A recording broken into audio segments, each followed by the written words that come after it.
Okay, hello and everyone, and welcome to Critical Thinking Bootcamp 2021, sharing skills, resources, and new ways of thinking to help students navigate a world of misinformation. My name is Mila Steele, and I'm the Executive Publisher for Social Sciences and Research Methods at Sage Publishing.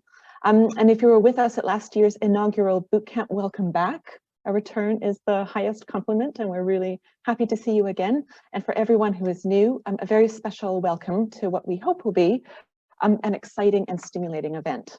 So we've got a big day filled with tips and resources from a really impressively wide range of speakers today. And our goal is to both arm and inspire you in how to bring critical thinking to your teaching, to your students, to your patrons when fall term starts in September. So before we get started, just a bit of housekeeping. This event is being recorded and sent out to everyone who has registered, along with a toolkit of other resources to help you with your critical thinking work. So if you'd prefer not to appear in the video of the recording, please turn your video off now or move in and out as you're comfortable. All attendee microphones are automatically turned off in the main sessions and will be open for the breakout discussions. The chat will be open for audience members throughout the event. We ask that you all remain respectful of one another with comments and questions so that this stays an inclusive space for everyone to be sharing their thoughts and ideas. And we will have a moderator present to help out if needed. If you've got any tech questions or questions for our speakers, please use the chat feature and send your message directly to Sage Publishing, and we will redirect questions and needs from there. If at any point you need to leave us and then plan to rejoin later, you will remain in the waiting room until one of our team members can let you in. And finally, please do follow along on Twitter with the hashtag Critical Thinking Bootcamp, and feel free to ask questions, leave comments, or further engage with anything that we've been talking about today. Okay, now I'm delighted to introduce Sangeeta Kasturi, Sage's Associate Vice President of Global Diversity, Equity, and Belonging. And Sangeeta will start us off with a brief introduction to today's event. Thank you. Thank you so much for having me here.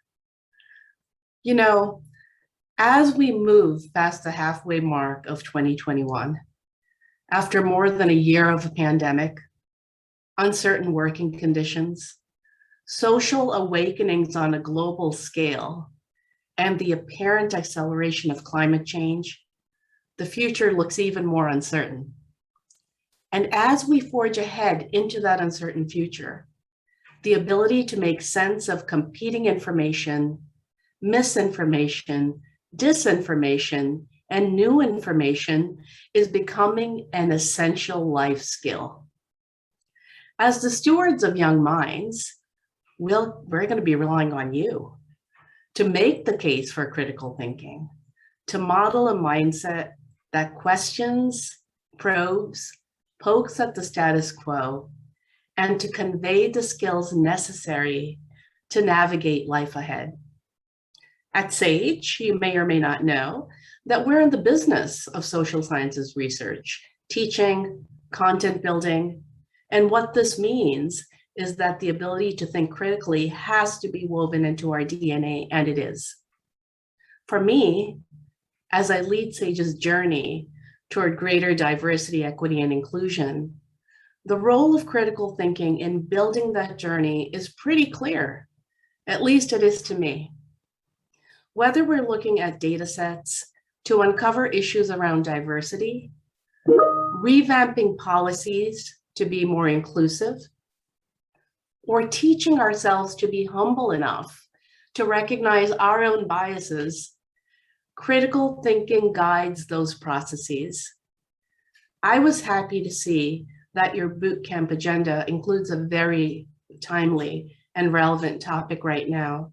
And that's the session on mis and disinformation in the fight for equity. And we all know there's plenty of that. I could talk for quite a bit on the subject of the role of critical thinking in really approaching these complex and, ever entangled information as we go forward, but I was told I only have 5 minutes or less. So I'm gonna have to keep it to that. But I do want to thank, I want to thank each of you for stepping forward, not only as experts in your fields, but as stewards of social change. And thanks again for having me. Back to you. Great, thank you so much. That was a fantastic and wide-ranging introduction. And now, without further ado, I'm thrilled to present our keynote speaker, Dr. Dean Freeland. Dr. Freeland is Associate Professor at the Hussman School of Journalism and Media at the University of North Carolina and a Principal Researcher at the Center for Information Technology and Public Life. His research addresses how ordinary citizens use social media and other digital communication technologies for political purposes, and how identity characteristics such as race, gender, ideology influence these uses. His work shows that computational research techniques can be used to answer some of the most fundamental questions of communication science. So a truly interdisciplinary scholar who publishes on digital politics, identity, and data environments in journals spanning the spectrum from science to journalism studies to the International Journal of Press Politics. Dr. Freeland's work at the intersections of data, ideology, and politics makes him an absolute star to have here bringing a keynote to us. So we're very honored to have you here to speak to us, and I personally have been following your work for almost a decade, so this is a thrill. So a very warm welcome to Dr. Freeland. Thank you so much for being here today to speak to us, and over to you. Great. Well, thank you very much. I appreciate it. And thank you all for being here. I'm going to go ahead and share my screen. I think I figured out how to do this to where you all can see the inflated version of this. The talk I'm going to give today is called Media and Mis/Disinformation, a Truncated Introduction. And so I want to say, first of all, that this is a shorter version of a talk that I usually give in a longer format, but I was asked to speak for 20 minutes, and so I'll try to keep to that. And also, I want to say that I don't know a whole lot about the audience here, so I'm not sure exactly. I heard that there were some educators, and I don't know whether it's all K-12 or you know, college, higher education professors, but I hope that at least some of what I have to say is interesting and can serve for a really nice discussion. After the talk is over, I will have some time for Q&A if folks are interested in that. I'm not sure whether there's time scheduled for that, but certainly if you're interested in that, I'm happy to go there. So let me go ahead and get started. All right, so this is, okay, so this presentation is based on one that I gave to a group of foreign journalists at the request of the US State Department. And so I really like this framing. I've reused it in a number of ways because the State Department asked six really important questions that people should have when they're thinking about these questions of media literacy, disinformation, misinformation, how to tell what's true from what's false. And I think they're really, really good, you know, questions. People get down on government a lot. I think this is one where they really knocked it out of the park. And so I don't have time to go through all six. This presentation is usually about 45 minutes long, so I figured I'd go through 3 out of the 6. But if you do have questions about any of the other ones that I list here, I'm happy to take those up during Q&A if we have time. So the ones that I'm going to go over are the highlighted ones. And so the objectives for this project that they have, and they're interfacing with a lot of foreign journalists on this project. So the first one is introduce and provide broad exposure to the serious impact of the current threat posed by disinformation and deceptive news. These are just in order of the way that I'm going to do them. They're not in any particular, you know, order. The next one I'm going to talk about is explore ways to verify reliable sources of information and counter misinformation. And the third one that I'm going to talk about today is consider ways to foster a discerning audience of media consumers. And there are 3 additional ones that I you know, usually talk about, but that I will not have time to today. So let's get started. So what I first like to do, and I think this is really important, I like to do this every time I give a presentation in this particular vein, is to distinguish mis and disinformation. Now, these are terms that differ only by a single letter, but the actual meaning of them, I think, or the distinction between them is one that I recommend that people really get this distinction correct, because it really means a lot, and the terms do mean different things. So when it comes to disinformation, this term refers to false claims or false identities that are spread with knowledge of their falsehood to harm or deceive others. And so basically, when people are spreading disinformation, they know what they're doing. They know what they're spreading is false. They have an intent to harm or deceive others. And it's really a malicious intent. And one thing I want to say is it's not always possible to discern intent. However, there are certain pieces of evidence that can be brought to bear on making a determination of intent.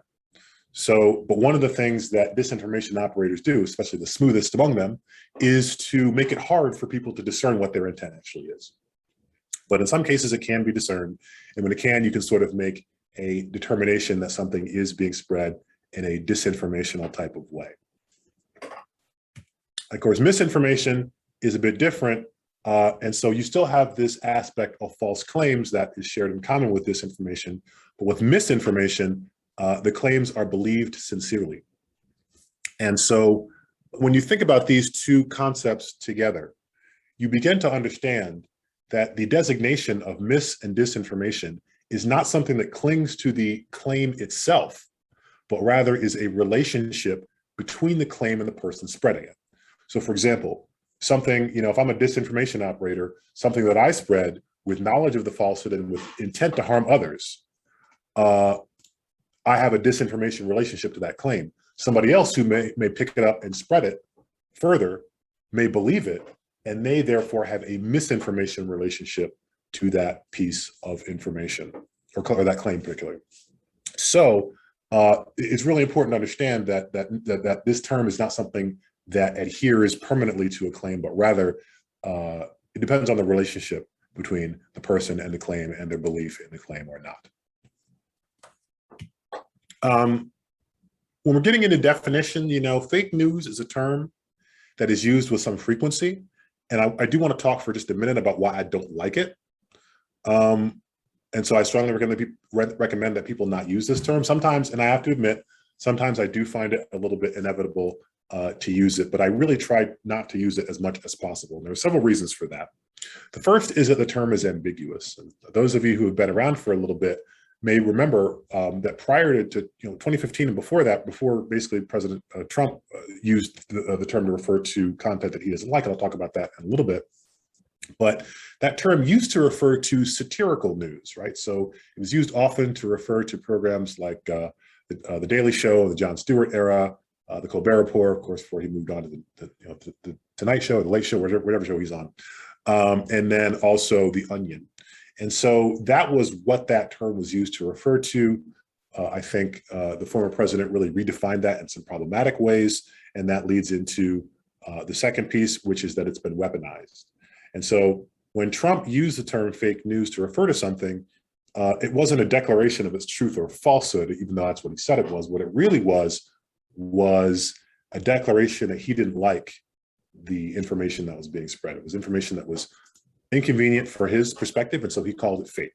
And a lot of his followers did as well. And so that term being a value judgment of a relationship between the content or the claim and how much you like it, I think is extremely problematic and dilutes the value of the term even further. And so there are better alternatives to this. I recommend false news if you're talking about content that is written or presented in a journalistic format, but that is false, then you can say that's false news. Disinformation, obviously, pursuant to the definition I gave on the previous slide, is a really good way of talking about it. Also misinformation. And then, we can also just use the term lies. You can call something a lie. It's totally fine. You can do this. And so that is a term that I think is appropriate in certain cases. But I think also just the general idea of having a multiplicity of terms that we can apply to these kinds of things allows us to be more precise in our language and allows people to understand us better. And isn't that what learning is all about, is understanding. Why is disinformation bad?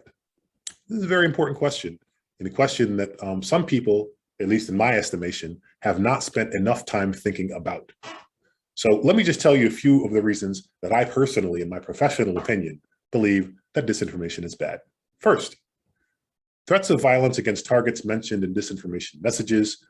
If believed, audiences can instigate violence against target, right? This has been a really big issue in India, where there have been rumors spread about people in religious or ethnic outgroups, and then violence is perpetrated against them.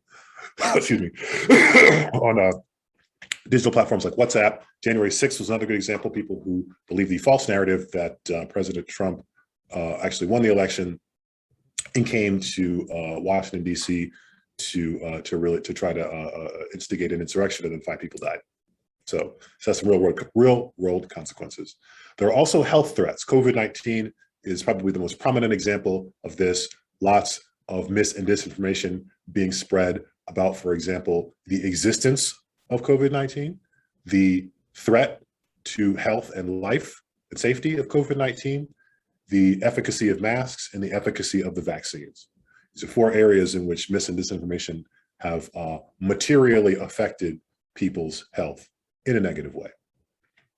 Mis and disinformation also tends to spotlight non-existent problems and ignore real ones, right? So a good example of this is the governor of Florida, Ron DeSantis, is claiming that illegal immigration is materially contributing to the COVID increase, when it turns out that every immigrant, especially when they're captured, are tested, right?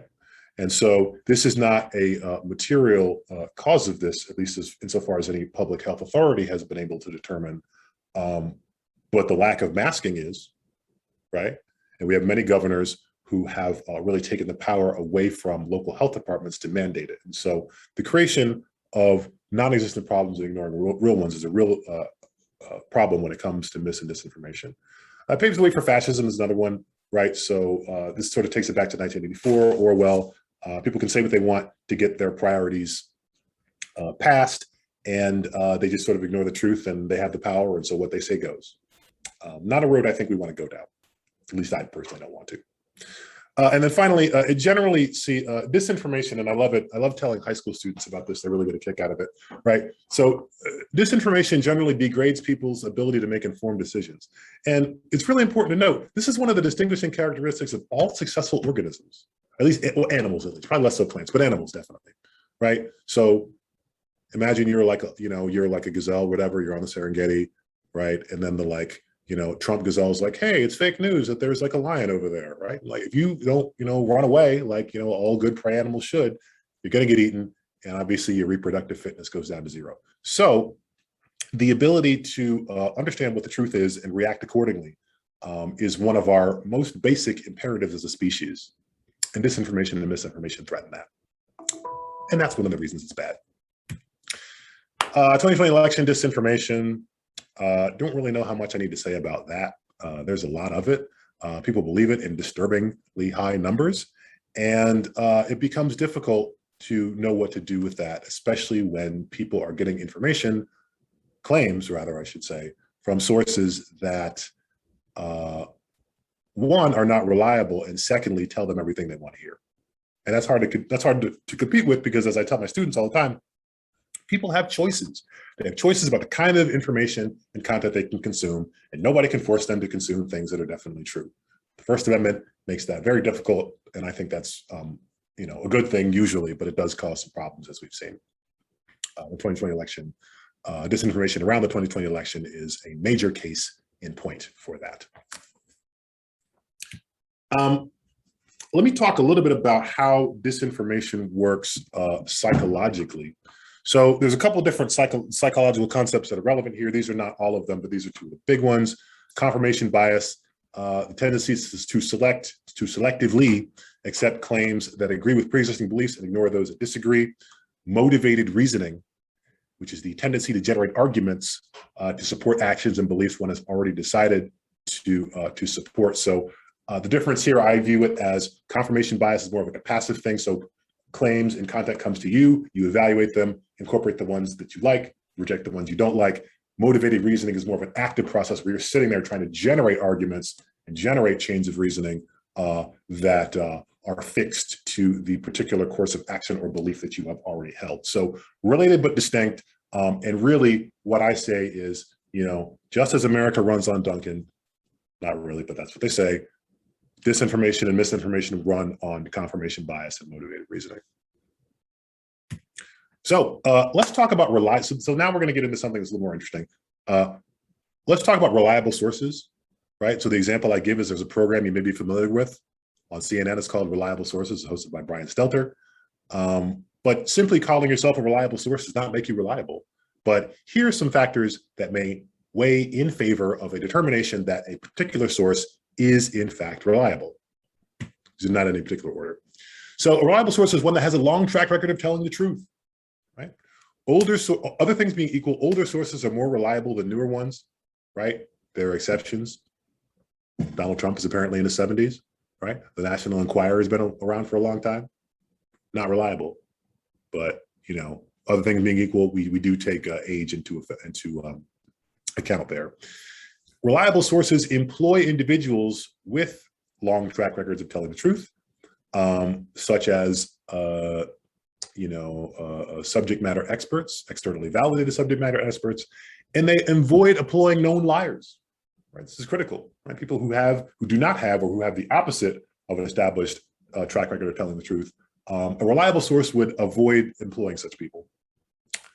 You'd think it would go without saying, and yet we see very many examples of supposedly reliable sources employing people who they really have no business employing. A reliable source is one that has established procedures for correcting errors and generally approaches errors as an inevitable feature of truth-telling, right? So sometimes you may see people point at a journalistic or news outlet and say, hey, look, they had to run a correction that proves that they're lying.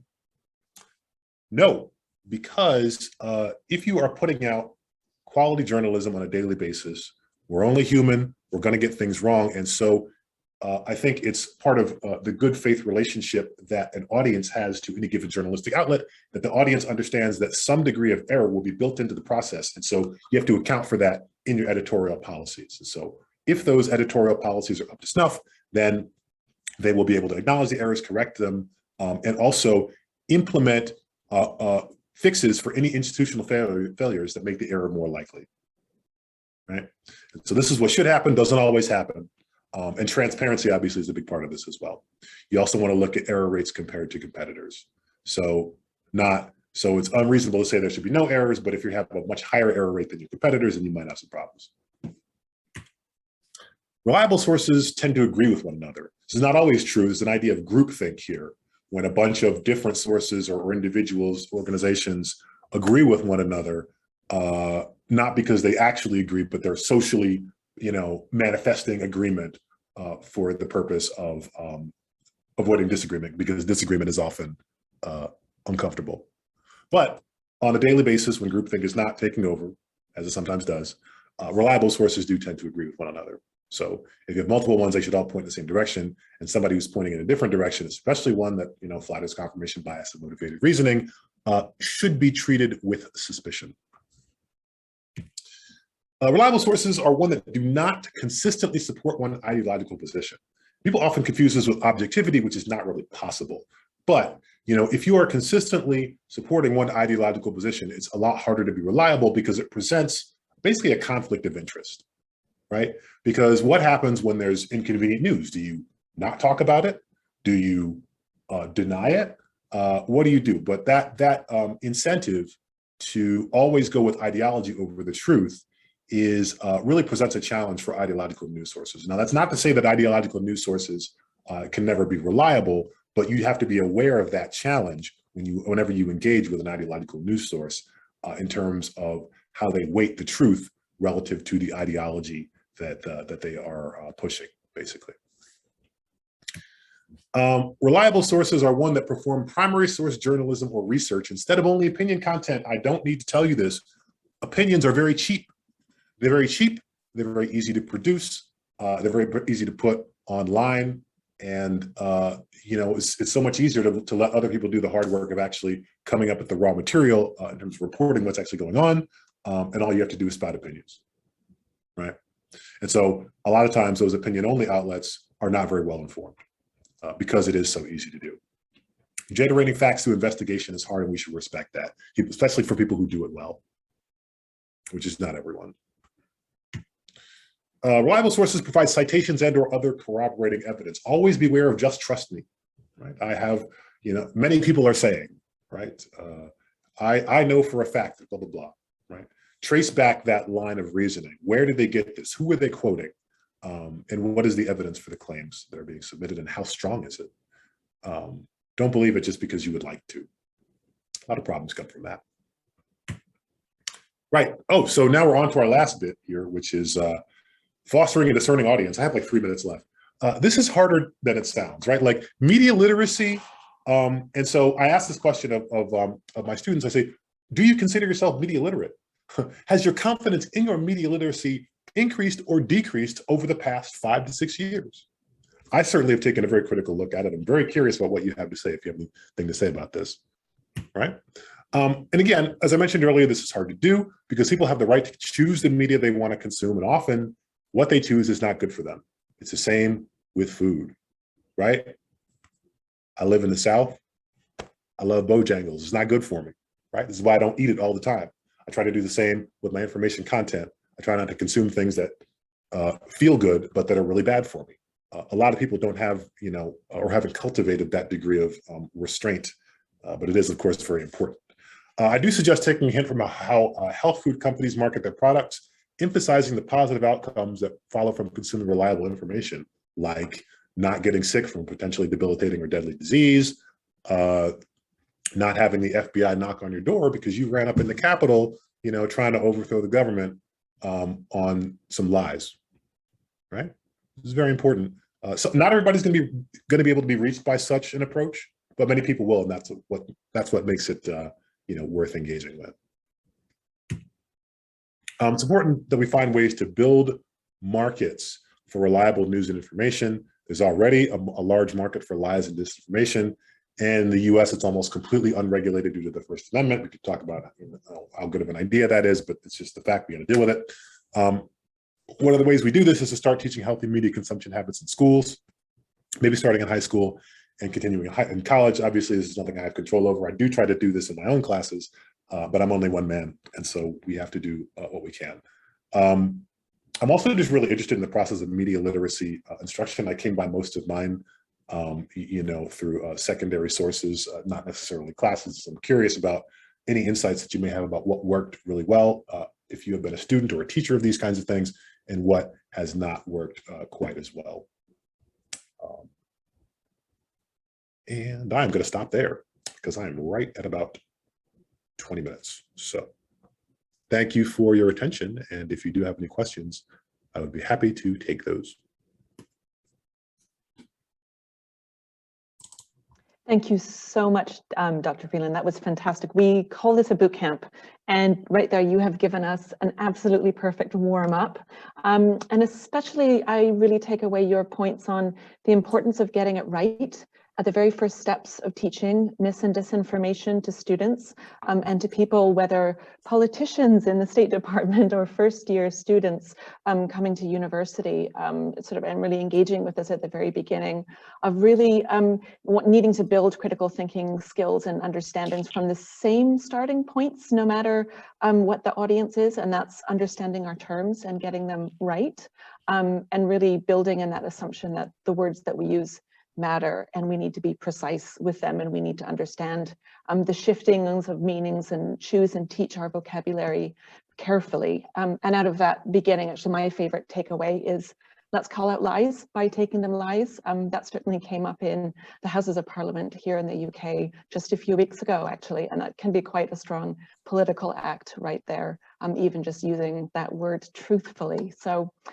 think this sets up the sessions to come really perfectly in also reminding us that the stakes of critical thinking are world changing, and given the material impacts on communities and societies, as well as the threat to individuals and each one of us, our ability to make decisions as powerful agents in our lives and in our communities is such a rousing point, I think. So let's all take that as a call to arms. And I think you've just set us up wonderfully to have a broad, wide-ranging discussion around these points and the importance of starting students off right. So you say, Dr. Freeland, you're just one person out there teaching, and you've been speaking to a growing group here of people, librarians and mainly educators in higher education, who are getting ready to come in and take these words of wisdom and inspiration to gear up and spread the call to their students as well.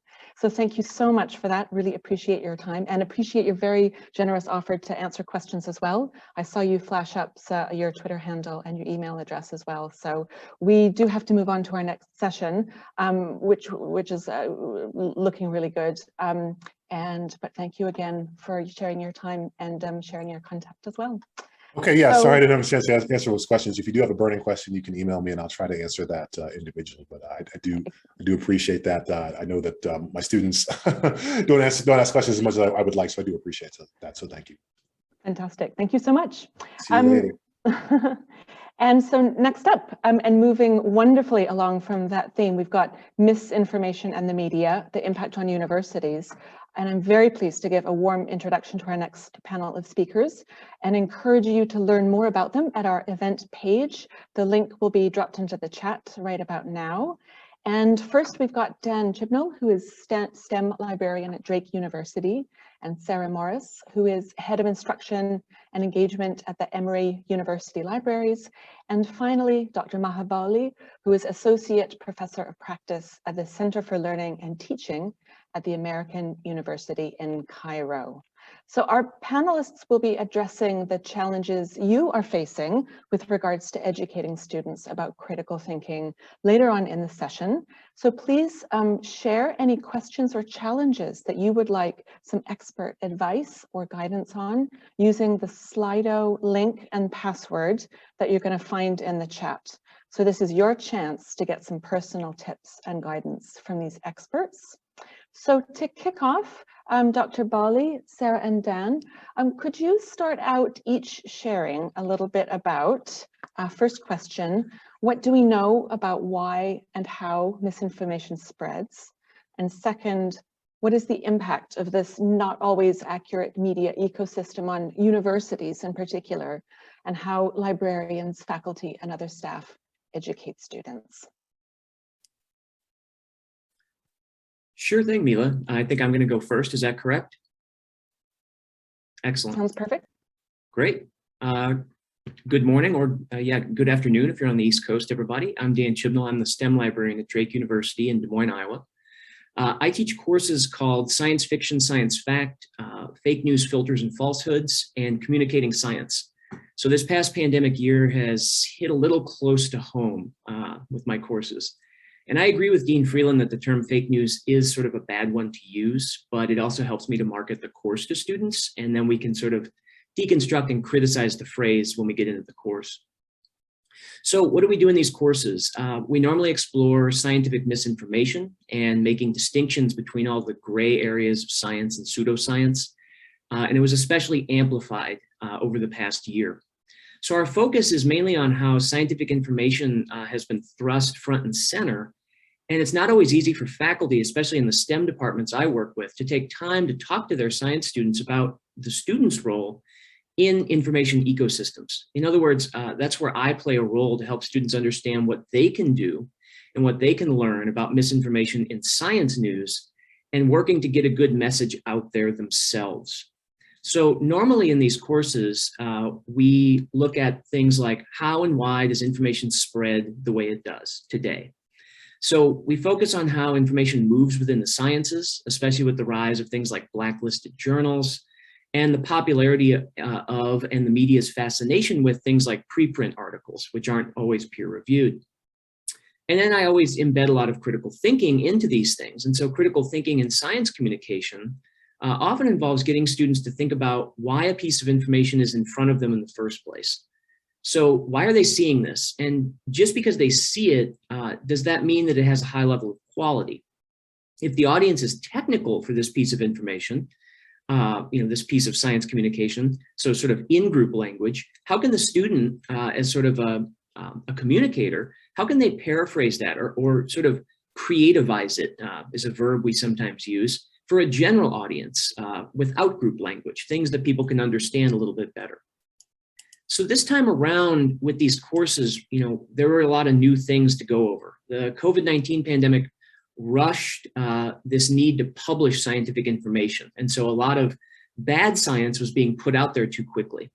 There was a lack of understanding of how science information needs to be peer reviewed or corroborated or replicated. And then I have the students ask questions about what methods do they need to use to become what I like to call a nerd node, which is a phrase I borrowed from Liz Neely, a science communicator who formerly from Story Collider. A nerd node is basically being a trusted source of information, in this case, scientific information, within your social, personal, or professional circle. So people come to you with questions or curiosities, and you have a responsibility to help them understand it. So students often ask me in these courses, they always want to know, how do you change people's minds when it comes to misinformation? And I tell them that you can't expect to have a conversation with someone and have that be the goal every single time. You have to simply provide people with as much quality information as possible in a creative way as frequently as you can. The more you do that, the more you will give them to chew on and replace what they might be thinking. But I also remind them too that we can't simply just teach misinformation techniques. It's not enough to help people navigate these problems. Many of these misinformation issues have deep roots in legal, historical, sociological, racial problems that have to be explored with the help of other experts and scholars. And so we have our work cut out for us to try and convince other faculty colleagues that as librarians, we play a role in helping students understand how information is created, critiqued, and flows outside of the academic community and classroom and into the public realm. It can't just be about content and method and fieldwork. The pandemic has made us all science communicators. So that's kind of how I often finish with the students, that you have to be this source of information for people. You can't just talk about the content and the method. It has to be about communicating to a broader audience. So I'll leave it there and pass it off to my colleagues. Great, thank you so much, Dan. I think I'm going next. So hi, everyone, my name is Sarah. I'm a librarian at Emory University, and similar to Dan, I work a lot with different classes. In my role, I actually support librarians and faculty sort of across the disciplines, but I work particularly heavily with our English department. So I think some of my remarks will be sort of biased in that direction. But something that comes up a lot in conversations I have with my library colleagues and with faculty I work with is just the lack of time in the classroom space. There's so much you want to accomplish with students, and particularly teaching students research skills, information literacy skills that are so valuable. It can feel overwhelming. And so I think sometimes people feel uncertain how to approach topics such as misinformation. Maybe they're uncertain how to weave that in. They feel there's not enough time, which is very understandable. But something I talk about a lot with my colleagues is that I think increasingly to be information literate and to have strong research skills involves an understanding of misinformation and being able to delve into that topic. So in recent, particularly this past year, I've been working a lot with some amazing colleagues to consider, are there ways to build off of what is already happening in a classroom space or around a research project or with an information literacy activity? And are there things within your subject area that you can use to introduce this topic to students, to open up discussion, to bring things into conversation? Something I've been playing with a lot in my own instruction and working with people is bringing in topics such as algorithms into a class and sort of having an understanding of perhaps why you're seeing the search results you're seeing. What does this entail? How could this lead to things like filter bubbles or misinformation cropping up? How could this impact the spread of certain kinds of information? So things like that can, I think, sometimes be an interesting gateway for those conversations to bring students into the fold, to introduce different kinds of activities. Something else I do a good bit since I work with our English department is look at sort of rhetorical strategies and techniques as well, or sort of themes you might be seeing with types of content or headlines, etc.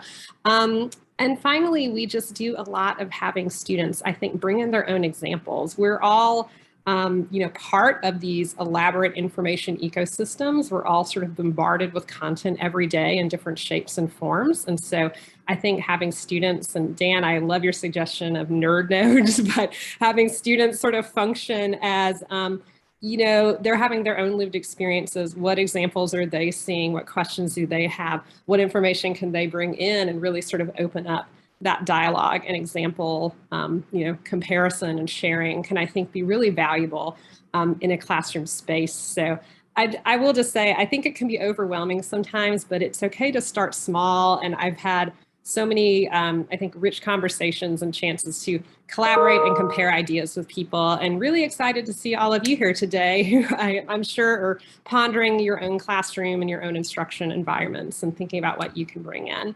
So I will pass it off to our other panelists right now, and then we can hear your questions too. Hi, everyone. Welcome. So I'm going to let you guys know I'm here in Egypt. And so what Dean was talking about in terms of authoritative sources, like the oldest ones, in Egypt, even the most authoritative sources are fake news. And they perpetrate misinformation, disinformation, all of it. So this is a really complex situation to try to talk about these things. And I teach a course on digital literacies, and I'm a faculty developer, so I support other faculty. And one of the things to think about this is one domain of critical thinking, right? And the issue with critical thinking, as usually perceived in North America, is that it focuses on questioning and skepticism. And what ends up happening to our young people who are exposed to social media from very early on is that they start to be skeptical of everything, so that even the credible authority becomes something that they're skeptical of, and then they don't believe, and they don't understand. They're just relative. Oh yeah, anything is possible, everything's fake. And what you need to do, and that's what I do, is have a more feminist approach to approaching critical thinking and this whole process. And the feminist approach asks you to question your own instincts. So think about your instincts first. Why do I react this way to this piece of news? So thinking about confirmation bias and motivation, these are emotional things, right? Why you choose to believe something because it agrees with your beliefs. Why might something trigger you and make it difficult for you to believe it because it goes against something that's really deeply ingrained within you? And what do you already know that would help you realize if it's true or not? And so these are things that I try to do with my students. The very beginning of the semester, I also encourage them to question me. So I show them a video of Trump in talking about Mecca in a very positive way. And I've got a book chapter where I describe this in more detail. But they start thinking about why they think there's something wrong with the video. And then they start, when they know I've first seen it on WhatsApp, they say, oh, maybe it's a fake video and someone's played with it. And we start to question, like, what was the agenda of that person and why would they do that, right? So we talk about those things.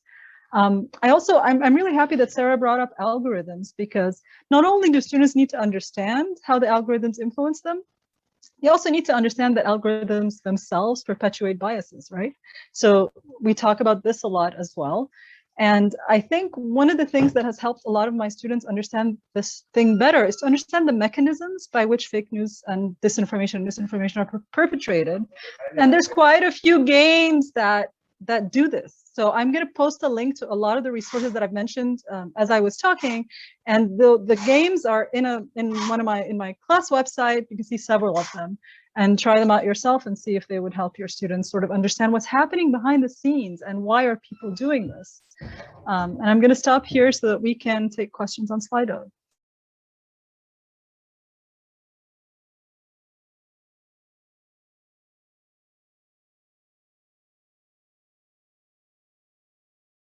So the cool thing about Slido is folks can upvote the questions that they like. And so that way, because there's a lot of people here, we can actually prioritize the questions that more people have, rather than just the first few people who ask questions. But since there's only one question right now, I guess, Dan, you could answer this one. Sure. Yeah, so the question there is, was it a challenge to use interdisciplinary approaches to get teachers and students to see the same message in different ways? Yes, at first, couple of things that helped me to do that. One was talking to faculty outside of STEM departments about misinformation issues and how they approach them in their departments. And so, what did they touch on and what techniques did they use? That helped. And then also bringing in sort of guest speakers, or I would record like a faculty members talking about something and use it in the course. So it might be an environmental scientist, it might be a psychologist, but they would sort of talk about, how do they view it through their lens. And then the second part of it too was giving students a little bit of a crash course on the background of, that particular thing in that particular discipline. So if there was like a sociological thing, we would talk about, this is how they define it, or here's an example that you might see in a sociology course. Because a lot of the students, especially in the misinformation course I teach, were coming from various backgrounds. So they didn't always have a background in these different things. So those were things that really helped the students to see it through a little bit different lens, and then they could use that to look at things throughout the rest of the course through those different lenses as well. Sarah, did you want to add anything? Yeah, I think that's a fantastic question. I mean, one thing I kind of lean into, at least in library land, and if others are librarians on the call, a lot of our work around information literacy can just be inherently interdisciplinary, which is, I think, can open up some interesting doors for pulling in different disciplines, different concepts.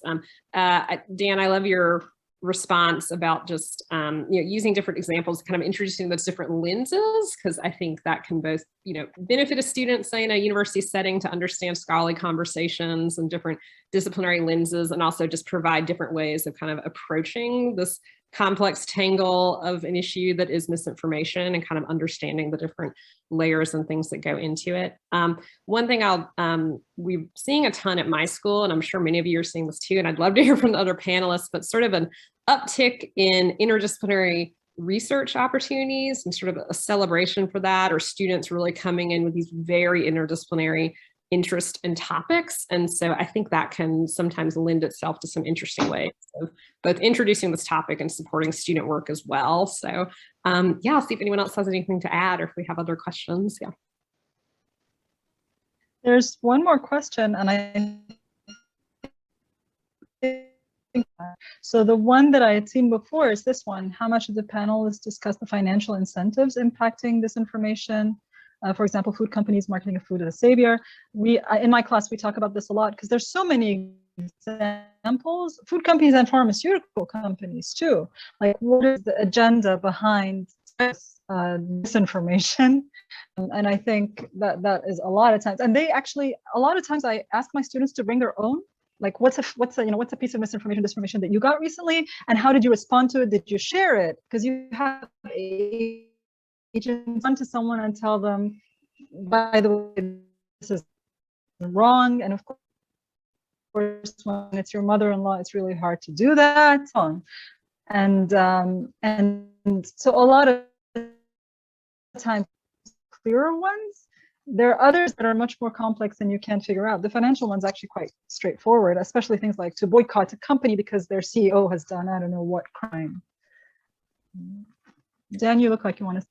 Yeah, you hit the nail on the head there, because that's something I do in both my communicating science and misinformation courses, ask the students to bring in on a weekly basis examples, especially ones that they see in social media, because one of the things I hammer home is a lot of people look at social media every single day and they see these things and it gets in their head.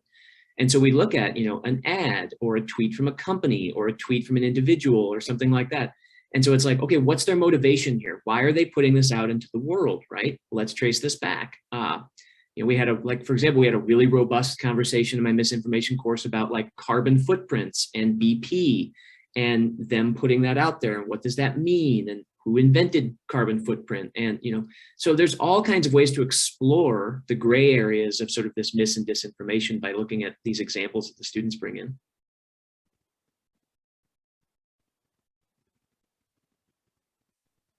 Sarah, are you looking to unmute, or shall we go to the next?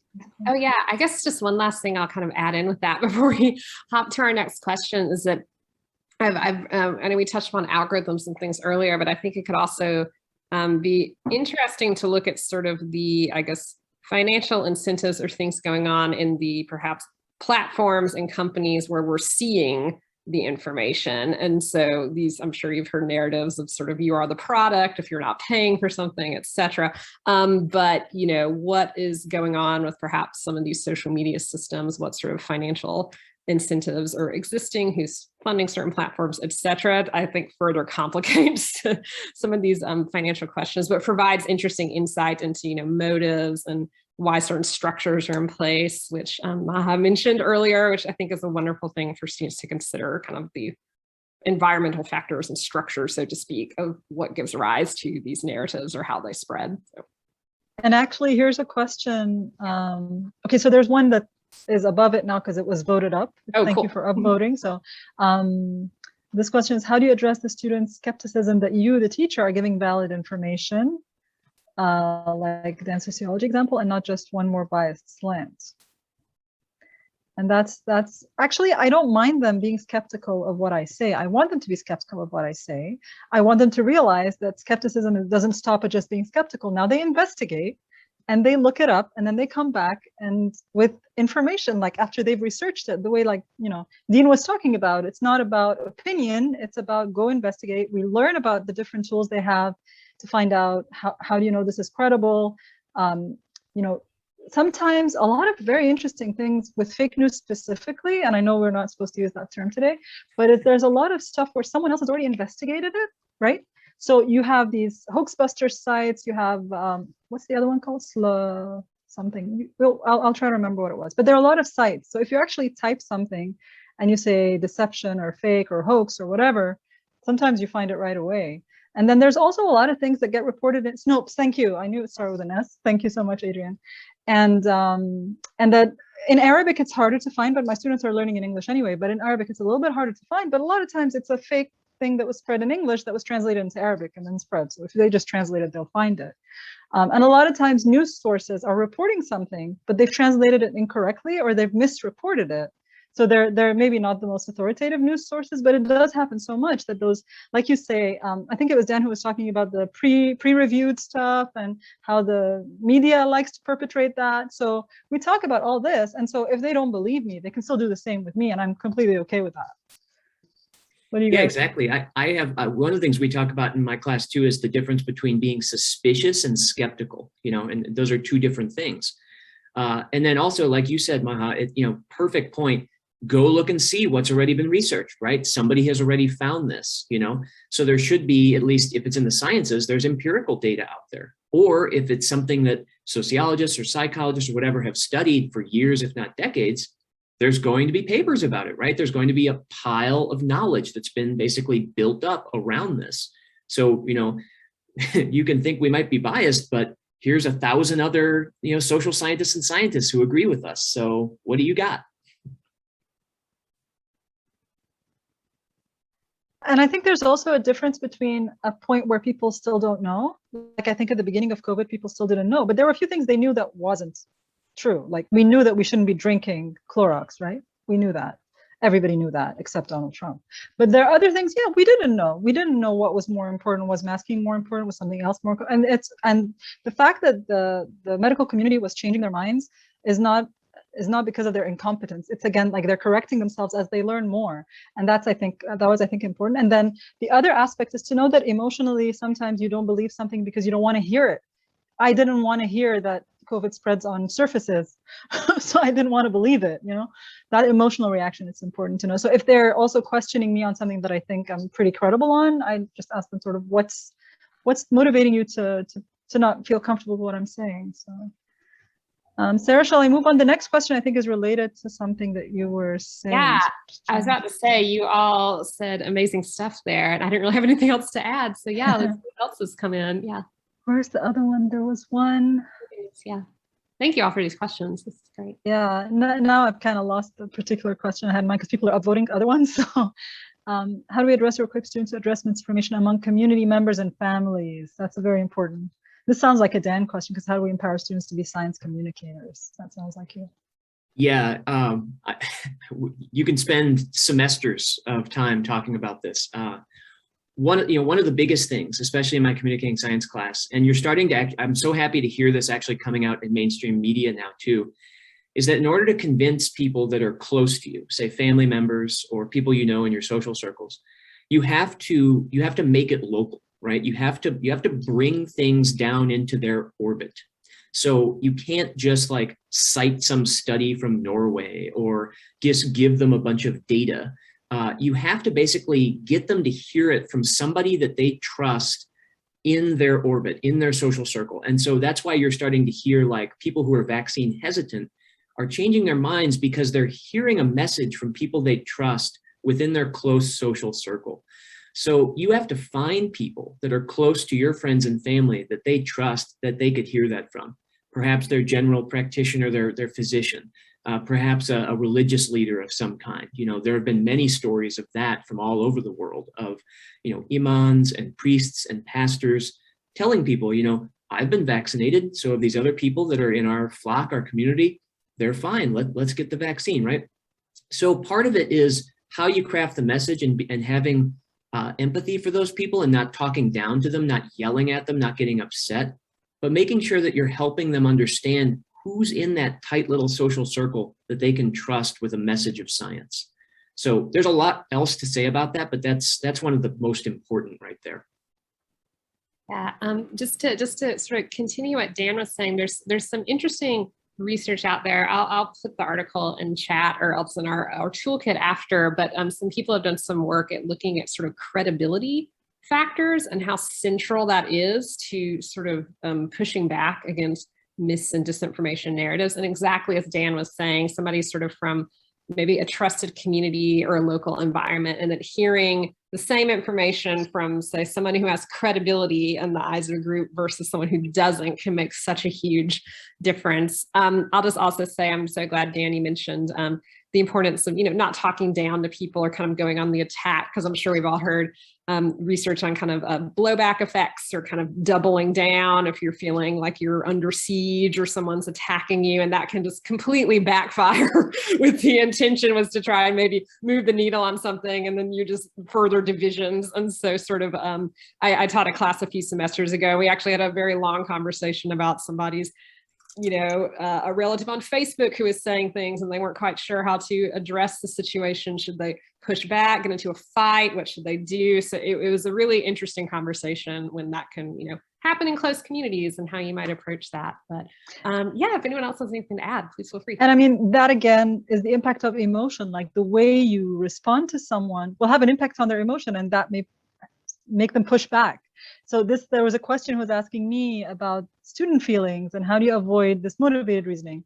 That's what I'm saying is like helping students think, you know, intrapersonal scale, like find out what is motivating them to be suspicious and skeptical of something, what is giving them that reaction, what's triggering them. And if they start to realize that, they'll understand why some things are easier for them to believe or not believe. It's not just the credibility. There's sometimes the emotional factors that make you want to believe something or not. We have 1 minute left. So Olivia, can we take one more question?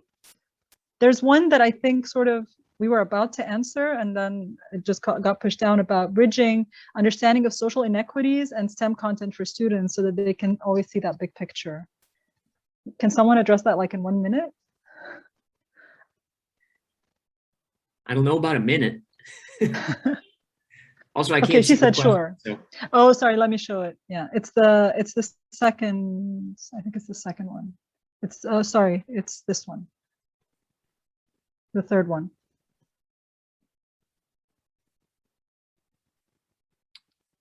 Yeah, I'm not going to take the easy way out, but that's a complex one to try and do in a minute. So I'm sorry. I would say, like, what I do in my class is I spend a lot of time talking about social inequalities in my class where the students are from different disciplines before we even get into doing any digital literacy work, so that they have that foundation. So that as soon as they start seeing things like bias and algorithms, they already have talked so much about bias and othering and all of that. So it becomes easier for them to see it. I don't think you can bring them both up in one lesson or in one class session. It's something that you need to build a foundation for. And if you only have the students for a short amount of time, it's really hard. If the whole university works on it, if you have like a digital literacy initiative, that would be really good to make sure that that initiative takes the social justice perspective with it so that people can see that picture, even if they're like in a profession like engineering or business or something. Sarah? I guess, and yeah, that is a wonderful question, and we could spend an hour probably delving into that. But I guess I'll just say back to some of our earlier points, we were talking a lot about sort of structures and systems that give rise to that. And I think that isn't just sort of the technology, but social factors. So I try to bring a lot of critical information literacy into classes and things. So looking at sort of political systems, social and cultural influences, racist systems, whatever it is, and social inequities that are all contributing this. So to me, that's really part and parcel of sort of untangling maybe some of the technology factors as well, or other things that can give rise to that. And yes, I think that's multiple classes involved in exploring that if you're able to. Okay, I think our time is up, Olivia, right? I think that's a fantastic wrap up. So Maha, Dan, and Sarah, thank you so much. That was really amazing. I think we're going to take a 5-minute break now. And I think by now everybody knows how to look after themselves and do Zoom self-care. So go do what works best for you for 5 minutes and have a stretch. I just wanted to call out that the richness in the chat is fantastic, with comments and resources and advice and tips and experience being shared. And it's so good. I mean, amazing panelists, but also I think we've got a really special and varied group of experiences here in the room. So I just want everyone to know that the chat is going to be taken and wrapped up and shared with everyone as part of the toolkit that's going out. So you've seen the really good questions coming up in the room and how open people are to answering them. So this 5 minutes and then keep going forward as well. Please do keep firing questions into that space, and we'll be sharing all the answers and resources that come in answer to that with everyone after the event. So have a good break and see you in 5 minutes.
And as we all come back, we've got a trivia question to keep the mingling and chatting going. So if you spotted that in the chat, we've got a good question to up on the screen. So keep sharing examples and tips and resources that you've found. We've got lots of good examples already. And so remember, all of this will be provided at the end of the event.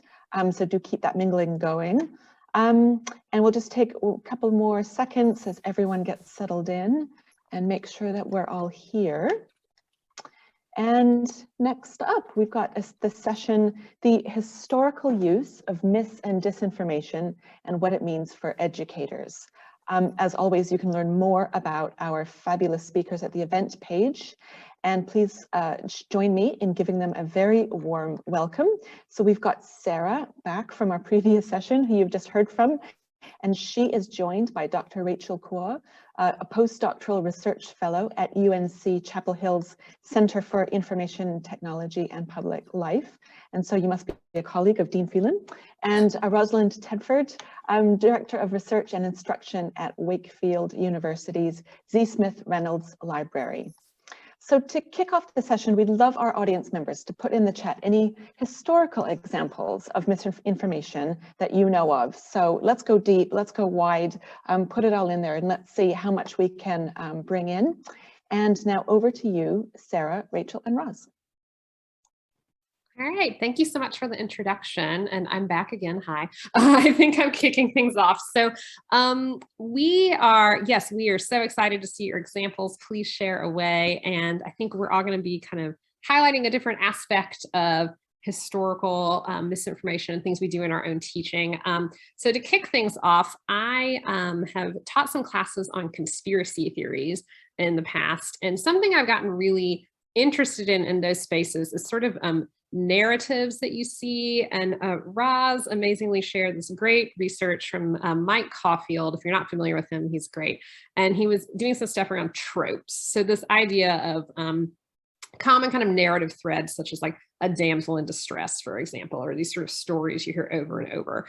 And what I've found interesting in my classes is the degree to which these sort of tropes and common narratives can crop up again and again in different examples of misinformation over time.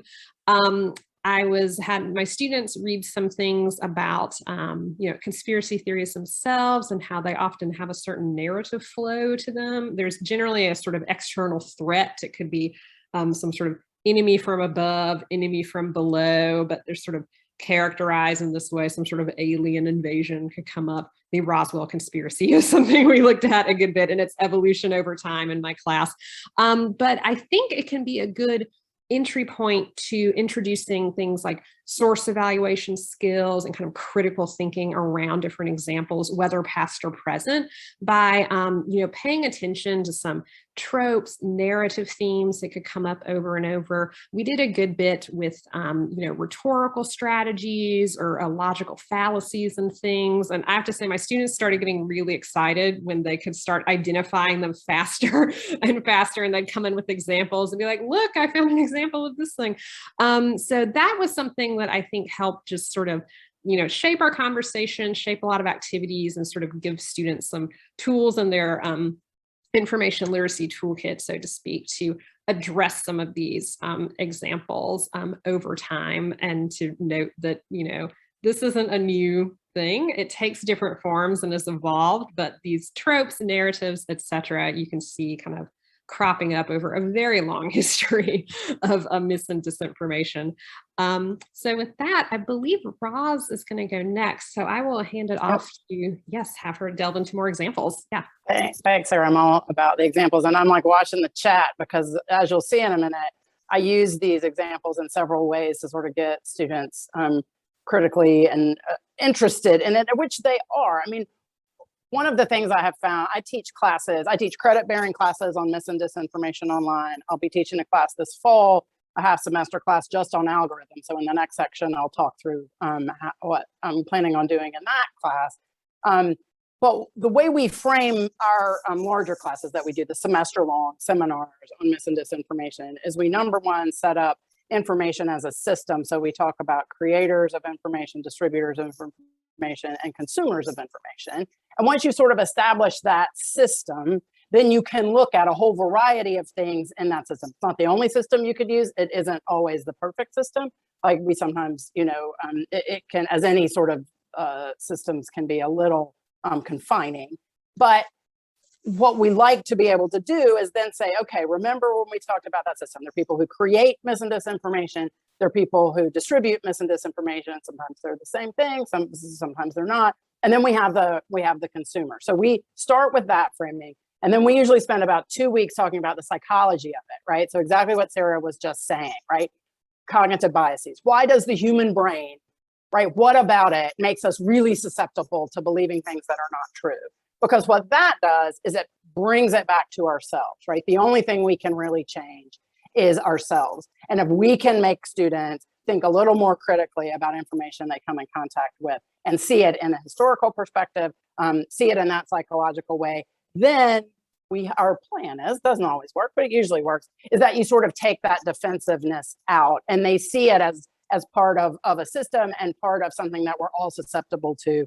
And then when you start talking about these historical things, which is the third thing we do in our semester-long classes, like, let's look at how this stuff has happened in history, then suddenly they aren't, the walls are down a little bit, right? They have some frameworks to look at. And Sarah, I love what you said about our students all the time. I still have students from my classes that are texting me things like, oh my God, this is total confirmation bias, or right, like, oh, look at this moving the goalpost fallacy, right? So they love being able to pick those up. I do think another thing that, like, as I've taught this across the years, one of the things that has changed in the way I teach it is this idea, and this I also got from Mike Caulfield, not to give him a million shout outs, but I do love the way he frames these things with this idea that the language of critical thinking, right? This idea that you look at something and you don't automatically accept it or reject it, right? But you look deeper, you compare it with other things that have said, right? You really do that. That language has been completely co-opted by these communities whose entire goal is spreading mis and disinformation, correct? So the whole research it yourself, you all who are following the science are just sheeple, right? You're just believing whatever you're told, but I'm doing the real research, right? I am out there doing the research. And when you really do the real research, you'll discover that you're being lied to. That is a very intentional framing to make people feel in those communities that are being fed mis and disinformation, that they are the ones being critical of the information and that they are doing the critical thinking. So I do think it's really important to sort of name that in a classroom and really point that out. And it's fun to ask your students to go out there and Google, do your own research, or look at it on their social media feeds, right? Look for examples where people are being told to go do their own research. Because I guarantee you what those people mean is, right, do some Google search that's going to lead you down a rabbit. So that's another way. I'm going to be using the tropes a lot more, but let me talk a little bit here for just a few minutes about some of the ways we do it. So one of the fun ways you can have students look at historical examples of mis and disinformation is to give them some to go and do quick and dirty, overnight, 30 minutes in class research on. So we use a bunch, and I'm going to throw some links in here. Somebody already mentioned the Dreyfus Affair, so bless you for that, because that's one of the ones we use. So these are some of the ones we use: Vegetable Lamb of Tartary, The Report from Iron Mountain, Bohemian Grove, Operation Bodyguard, Dreyfus Affair. You can do Flat Earthers, which is in some ways a little bit more complicated. You could do the Salem witch trials. You can do the Illuminati. We use Chernobyl, right? We use all of these things where we have students go out, and we sort of do this, fairly early in the semester, where we're like, y'all just go out and see what's up with these things.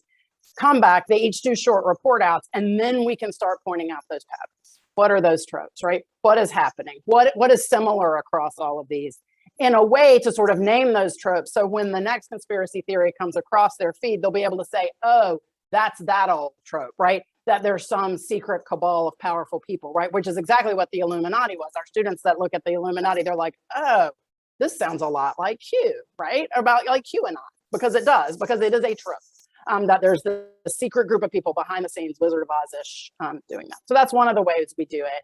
Another one, if you're into this sort of thing, is to have them do celebrity death conspiracies, because there's a number of those. They find it super interesting. You can do Elvis, you can do Paul is Dead, which they find fascinating, even though none of them can name a Beatle to save their life, but some of us remember the Paul is Dead thing. Elvis, right, is still alive. Princess Diana, Tupac, right, the JFK assassination, which of course is also more complicated. Michael Jackson, Prince. Whenever there is a celebrity death, the tropes come out, right? They aren't really dead. It was an assassination. And they love looking into those sorts of things. A lot of our students who look into the Tupac thing, they have heard about like that too, but they haven't really dug in, and we have them find out exactly what happened and where the conspiracy theory started and who spread it, right, where it lives now.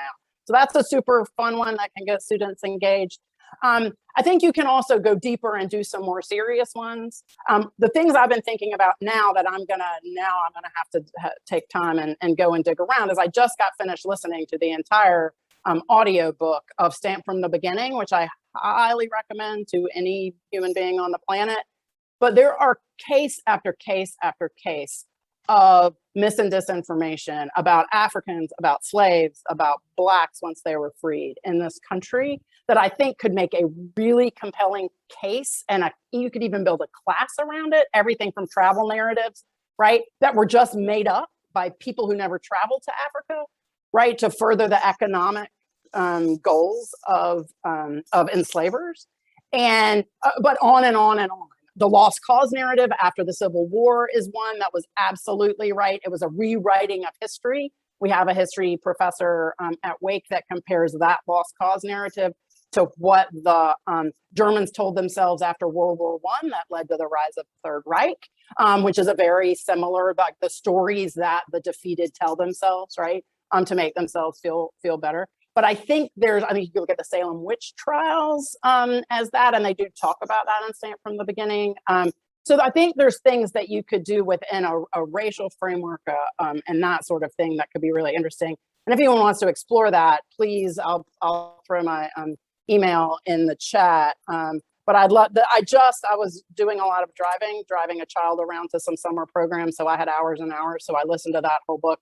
And the whole time I kept thinking, I wish I was like writing these things down. But I think there's some deep historical, right, American history. These things happen in other countries too that you could really jump into for those bigger issues. So having said that, thrown a lot of ideas out there. Happy to talk about any more of those. I'm going to turn this over to Rachel, who's going to talk specifically about her research and some other examples. Thank you both so much. Yeah, that's such a great way to tee up a lot of what I'm going to talk about is how like the making of history is very political, and also the uses of archival methods and research on mis and disinformation as well, which is often thought of as like a very contemporary issue. But as what's being pointed out, right, is that like the roots of mis and disinformation has like historical antecedents that are often rooted in racism and misogyny and classism and also xenophobia. And so I'm going to share my screen really quick. There's not a ton of slides, so but let me just share that. I believe you should all be able to see a resource that I just wanted to start us off with, right, is this text called Silencing the Past by Michael Rolfe Trio. And one of the things that he really talks about, right, is how in the making of history, there's like these different moments, right, like where information is made significant or not, or occluded or twisted, right, like this kind of idea of like, what is the source material that we draw from, like what is the kind of, right, like making of narratives, like that also happens, and also this like moment of like retrospective significance, right, like the making of sources, of archives, narratives, and into the making of history. And I think like really thinking about this, like it's easy to kind of like also repackage it into a kind of activity with students, but I think kind of thinking about like these different moments in which information is made significant, I think is a really big, like undergirding part of like my own research and the ways that I think about history as it relates to this contemporary moment.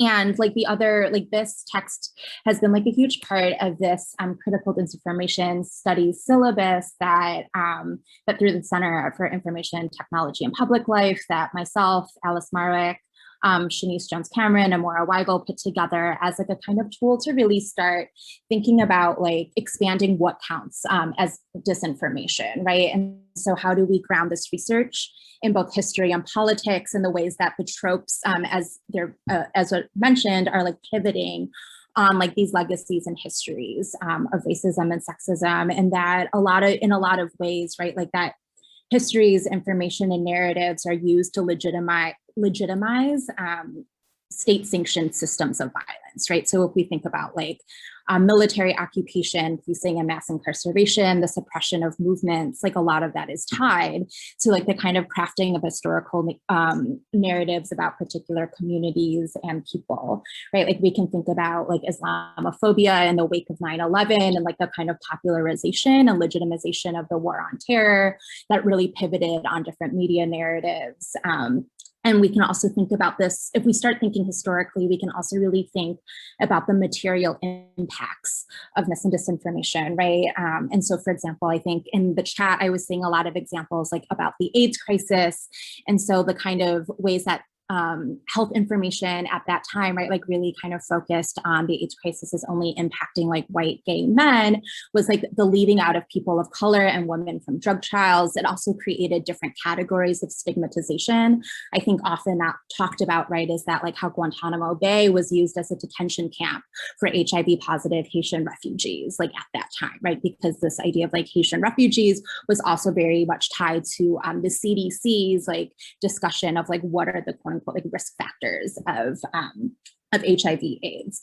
So I just wanted to point out that syllabus is a resource, and I'll drop some of these links in the chat when I'm done. And I think one of the other examples and case studies that we mentioned in the syllabus is Japanese incarceration. So drawing on the primary examples, and densho.org is a really great digital repository of Japanese American history. And one of the things that they talk about, right, is the switch of terminology and really emphasizing, right, like that it wasn't just like relocation or temporary, that this was about incarceration and forced removal. And I think even with that kind of language and framing of history also really changes the framework in ways that it also creates, I think, different political solidarities like around like also Asian American history and thinking about like what is that relationship also to policing and incarceration. And I'll just share a couple of examples from my own research. I do a lot of, as somebody who studies digital technologies, I do a lot of archival work and work with paper. And I spend a lot of time looking at movement media materials. So like the kind of ways that social movements are also crafting alternative narratives and kind of revisiting history in different ways. So looking at movement zines and newsletters and different things like that. And one of the examples I'll bring up is Triple Jeopardy, which was the newsletter of the Third World Women's Alliance. And they were a feminist and socialist like organization that was all women of color, and they were a spinoff from like the Black Women's Liberation Alliance, like that had emerged out of SNCC.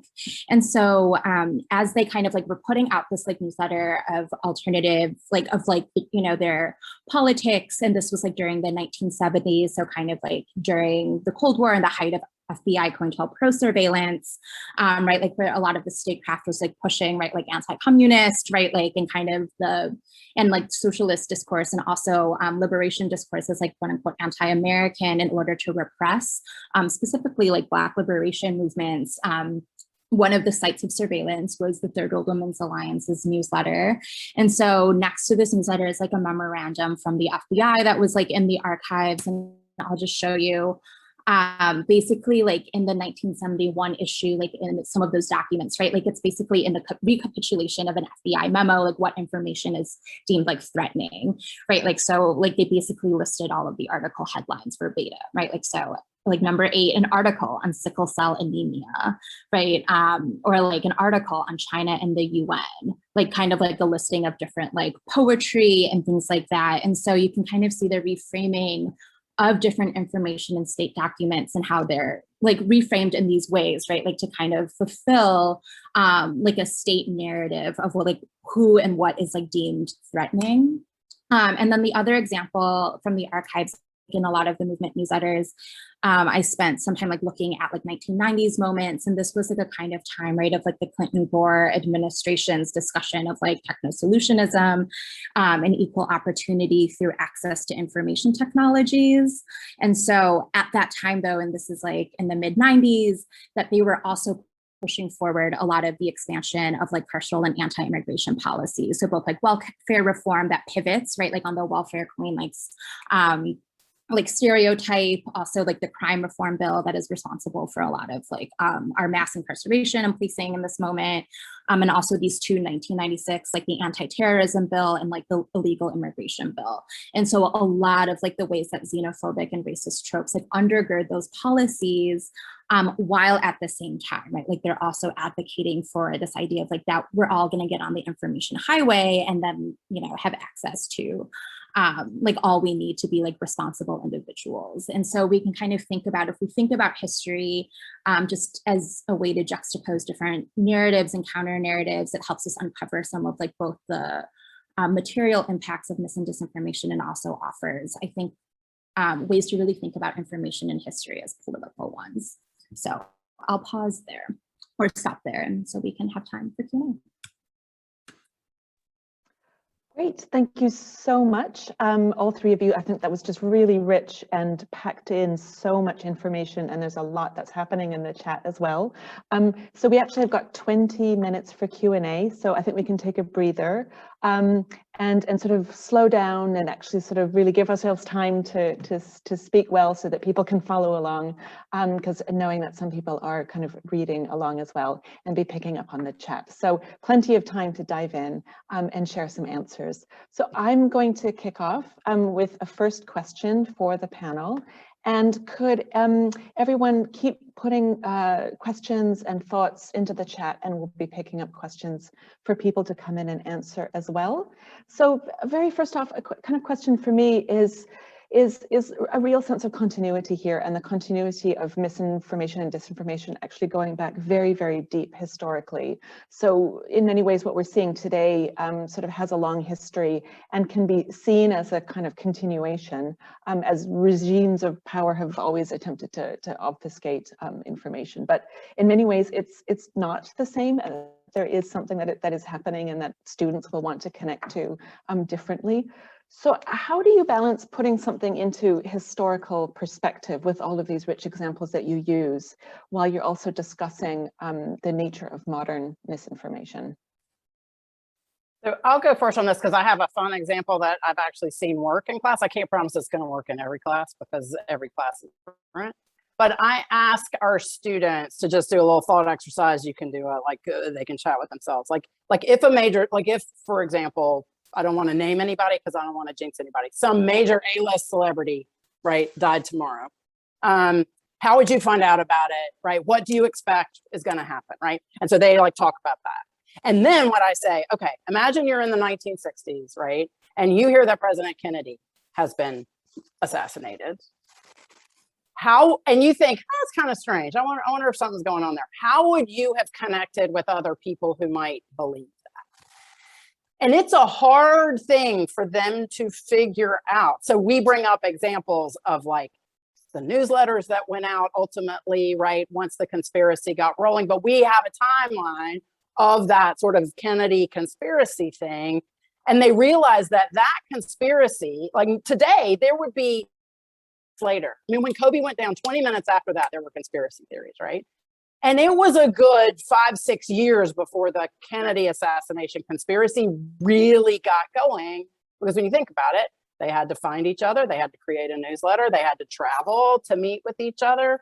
So that's a way of explaining sort of the sort of tectonic shift that the internet brought into these. Like there were letters swirling about George Washington for years that he was secretly a British sympathizer, right? And it popped up, and he wrote a big letter to claim when he finally retired. But it never gained the sort of legs that right now, if that theory went out about our president, right, it would be around the thing. So yeah, them to have those mental, they'd be like, well, you know, like you'd have to actually walk up and ask someone, right? You would have to find someone else sort of serendipitously. So that's one example of that, where you can explain the changes the internet has brought and how it magnifies it sort of in breadth and in depth of the damage it can do really quickly. So that's my example. I'm sure Sarah and Rachel have others. I guess, yeah, Roz, I love that example. I think it's something I've done. I think I mentioned we looked at the Roswell conspiracy in a class I was doing, which is an interesting one because it started almost sort of immediately after kind of the first newspaper reports of like the Roswell incident in the late 40s. And it is fascinating to look at because it's sort of, it reflects, and I think most conspiracy theories will reflect the society from which they emerge. And so sort of the prevailing concerns of a time or of a certain group. And so it kind of took on slightly different forms, maybe became more or less of like a deep state conspiracy in like the 70s with Watergate, and kind of kept sort of shifting and evolving. But another thing I found interesting with it is that it would shift with the technology available at the time too. And so it's this idea that you give people a communication platform and misinformation will find its way on it. And so I think I mentioned French Revolution, like pamphlets was an example. It's like the printing press, it's huzzah, we can communicate, and here's some conspiracy theories. And so basically, you know, the internet certainly has accelerated, and it's like important to understand. But I found that an interesting approach to kind of look at maybe historic examples. The War of the Worlds broadcast, which has become sort of infamous, is this 1930s like radio program that apparently everyone took to be reality. It was sort of a narrative play of H.G. Wells's novel, The War of the Worlds, and people at the time, it was the late 30s. They thought maybe it was an actual invasion. There was a lot of concern. Turns out years later that the newspapers actually hyped up the panic. So that was like another layer of misinformation on top of the story, a deep tangle. But this idea of these sort of media systems interacting and people using these things. So I find that kind of long narrative can sometimes help people maybe wrap their head around it. And Roz, I completely agree with you. It's so difficult. I struggle with it sometimes, just thinking like pre-internet, how you communicated or got anything done, and you're so enmeshed in that system, it can be hard to kind of tease that out. But I found that sometimes helpful for exploring that long history. Rachel, I'm sure you have amazing examples and thoughts as well, so I'll pass it to you. Yeah, no, I think what I was about to say was just going to build on like everything that you're both saying, really about like also situating, right? Like pieces of history and information in like the broader media ecosystem that it's in, right? Like, I think it's not just that, like a piece of like disinformation circulates like on one platform, like Twitter, right? Like, but that there's like these multiple media ecosystems, especially when we think about this contemporary moment of like digitization, that things circulate. And so I think to both of your points, right? Like it's both about like thinking about like history as it circulates within like both a certain social cultural context, but then also a social technical context as well. And also thinking about the ways in which I think when history gets mobilized in this moment, like we can see how like actually certain points about like history, certain forms of data can get used differently to mobilize like different things, like also given people's like different information environments and landscapes. So I think like to your point of what you're both saying about like tracing how information circulates, gets distributed, and how and why, I think kind of like tracing like those roots, particularly in this current moment, and making those connections is really important. Fantastic. We've got a question in the chat, which is, I think, Sarah, you touched on that, so maybe it would be great to hand this one over to Rachel and Roz. Do you find that lack of initiative among your students as a challenge? And what are some ways you can inspire students to do their own research and or to solve problems? So I mentioned this in chat, but here's what I think we can all take advantage of right now, is that our students are all have lived through the last 18 months that has been as bad as it is, or continues to be as bad as it is, in no small part because of mis and disinformation, right? And they are aware of this. I don't think that's going to be a surprise. You're going to have students who push back against that, right? And that sort of thing. But I always think when you have something that they have actually lived through, where they realize it's a problem. I mean, I was teaching my mis and disinformation class when everything shut down in March of 2020. And they were suddenly like, oh yeah. And we were able to, in real time, and I was able to say, here's what's going to be coming. Here's the anti-vax stuff that's going to be coming, right? This is what's going to happen over the next year, to sort of prepare them for that. So I think I used to have a dean that always said, never waste a good crisis, that maybe there's something we can all do in opening up that conversation about the importance of checking versus lateral reading, right? That if you see something and you're like, "Oh, I don't really know," like the idea is to pause and check it out across other platforms, see if anyone else is saying it. It is not to blindly click retweet, right? Text it to all your friends, whatever.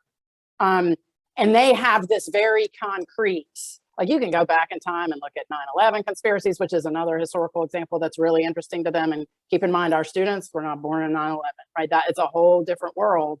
And so they're learning that from scratch, which is interesting for them to figure that out. But anyway, so my mind is you start with something where they are acutely aware of the problems of mis and disinformation, and then you sort of tap back into that awareness as you talk about it is just as important that you double check blah blah blah wherever. So that's the way I'm thinking about it going into this this fall semester, but I'm sure there's other ideas out there. Yeah, I can share like maybe 2 examples, I think kind of building off of like what Rosalind's saying in this current moment. A lot of my work like also focuses right on like mis and disinformation in Asian and Asian American communities. And I think there's like this very real moment, right? Like where disinformation has existed before the pandemic or mis and disinformation, but I think where people, especially students, are really feeling the stakes of it, right? Is in conversations with their loved ones, right? Like wanting to get parents and elders like access, like, right, like the kind of correct information in language, right? Like, because I think the kind of issue of like English to other language translation is really like an issue. So I think there's like this kind of like personal stakes that I think people are really feeling that also ties to the broader ones, right? Like I think across different diasporic communities, there might be fears about like the vaccine, given like certain geopolitical conversations, right? Like depending on like if there's a geopolitical tension with like where a vaccine is coming from, right? Like that actually is like undergirding sometimes like parents or elders like fears of certain things. And actually, so it's like there's this personal to political relationship. And then I think another kind of activity is just like letting people see the biases like in their information systems in real time. So it's like if you type in a Google image search of like what is beauty, right, or health, et cetera, and kind of just like having people really take a critical moment to like look at what's being pulled up is this moment to be like, wait, like actually, right, like the systems in which we encounter information in and of itself, right, is already curated and biased. And like, what does that mean?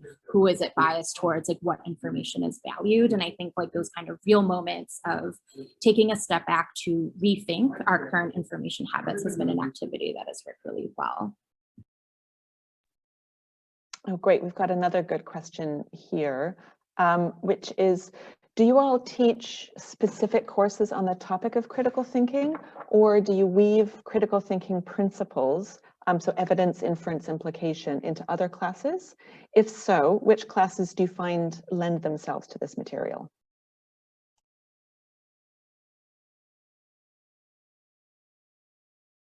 So maybe Sarah, we'll start with you, and then over to Roz and Rachel.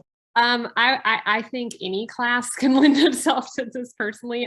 I teach in the library. We do workshops on information literacy, research skills, digital literacy, etc., and then work with kind of all of our departments across campus. So I've either done kind of partnerships or kind of drop-in sessions or full semester classes, mostly within our English and our like rhetoric department. That's just kind of where my home is at the university, but I definitely know colleagues who've done things in history, political science classes sort of across the gamut. So yeah, I would love to hear from Roz and Rachel, what they types of classes they do.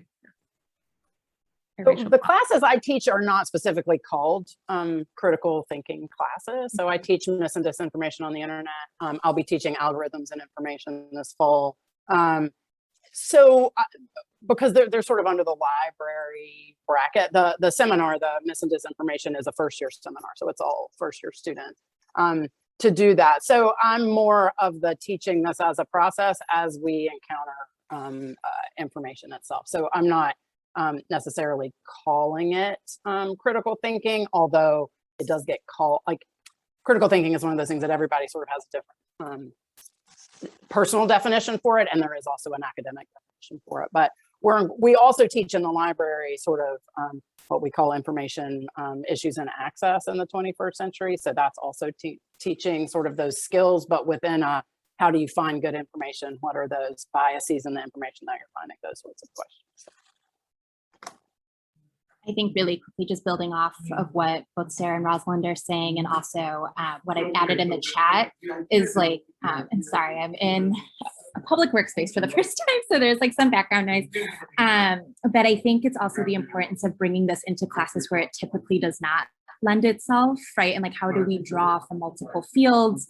Like often, even in like the technology and society courses that I teach, like I will plan like a visits to the archives, right? And so how do we rethink, right? This like what quote unquote like counts as like canon, or the kinds of texts that we draw from when we teach students about technology and like digital media in this current moment, and like what are the kinds of ways to kind of like rethink like the kind of body of scholarship or body of knowledge that we draw from, and also beyond, I think academic like kind of articles, like also drawing from primary source materials, and also like the materials coming out of social movements and like different media forms outside of the kind of genres of media that we typically see in a syllabus.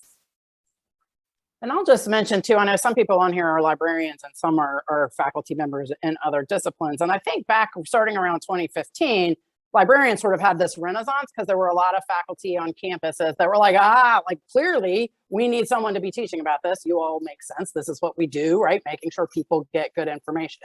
And what I've seen over the last 5 years is that then more and more faculty, like those of you who are posting in the chat, are taking this on and saying this is my responsibility. So we're doing a 3-day workshop next Monday, Tuesday, and Wednesday for faculty on incorporating these sorts of ideas into we're targeting this to faculty who are teaching first-year classes, but they all also teach upper-level classes, so it'll be sort of holistic in there. And we're talking about all of these sorts of things. So everywhere from, framework for information literacy, but also critical thinking, algorithms, all of that sort of stuff. And we had like 3 times the number of people apply that we had spaces for in that. So that was encouraging to us that now we're sort of helping more and more faculty among the disciplines incorporate it. And I love, what is said in the chat that Kate said, right? Like give it 2 weeks in your syllabus in an intro social class. Like, I love that. That's just like everything. They need to hear it over. They need to hear it in different contexts, right? They need to hear it from different people, through different disciplines. And that's where after their 4 years, 6 years, 8 years, however long they're in higher ed, that they really start to adopt, right, those habits of minds that we want. So I love this connection that's being made between faculty and librarians in real time in the chat. And this is really what we want from this audience at this boot camp. So that's just fantastic to see this playing out. Okay, another great question here, which is, how do you find the encouragement of students to investigate the truthfulness of claims and tropes potentially influences the students' academic identity development or efficacy in academic spaces? Why don't I go over to you, Rachel, first, and then we'll come back to Ross and Sarah. Can you drop the question also in the chat so people can like reread it? That'd be great. Yeah, so I think like really, so outside of, I think, the classroom, right? Like, I think what students encounter and what they bring into the classroom are like these everyday, like lived material experiences, like of their identity and how that lives in the world. And the kind of, and I think, right, like thinking about identity development, like often, right, like having worked with students of color, first generation students, there's ways that universities tend to cultivate, right, like the kind of conversations around identity only as mattering to specific sets of students. But like, I think there's ways that we need to bring these conversations around like racism, sexism, et cetera, to like thinking about, right, like, and that students all historically hold different identities that like come to bear in different spaces, which means, right, like interrogations of like whiteness, I think like interrogations of like class privilege, that sometimes like even for like students who are children of immigrants, right, like that are how migration status and class are tied together. So I think there's a lot of ways that like when we think historically about like how people experience like the day-to-day like world around them, and then also how like what then like are the kinds of personal experiences that they bring as their expertise to the classroom. I think finding ways to encourage, right, like that interrogation, like no matter what identity someone holds to begin to kind of think about like, how do we develop that identity, and also like think about identity development as also about political formation, right? I think beyond thinking about identity as just these kind of like individualized, like categorical forms, it's also about like how identity categories and construction are tied to histories of political formation. And I think that like particular history and like, right, like that encouragement with students of investigating particular claims and tropes is also tied a lot to student organizing and the history of student movements like at university campuses. And I think like also raising that history to kind of think about when we think about these categories and communities like in this moment, it is tied to this like longer legacy, I think, of political organizing. And I think kind of showcasing those lineages and genealogies is also both like really exciting and important to kind of think about like what students' roles like have also been and pushing forward really critical conversations. So I'll say, so the full semester class I teach is freshmen. And so I love that, right? Because they're at the beginning, first or second semester of their thing. And what we do, and I co-teach this with a colleague, is that we start the class with saying that we are not necessarily experts in all of these things we're going to be talking about. And that for a lot of things, like I've just decided this, so y'all wish me luck because I'm not exactly sure how this is going to go, but I just signed up for a TikTok account, which I did not have. And I'm going to let my students in my algorithms class help me tweak my algorithm on TikTok, right? Because I want them to be able to see an algorithm, right, as it works, right, as it is, right, how something, right, starts sort of fresh. So it's going to be super interesting. It could go sideways really easily. But they are actually more expert than I am in a lot of these platforms.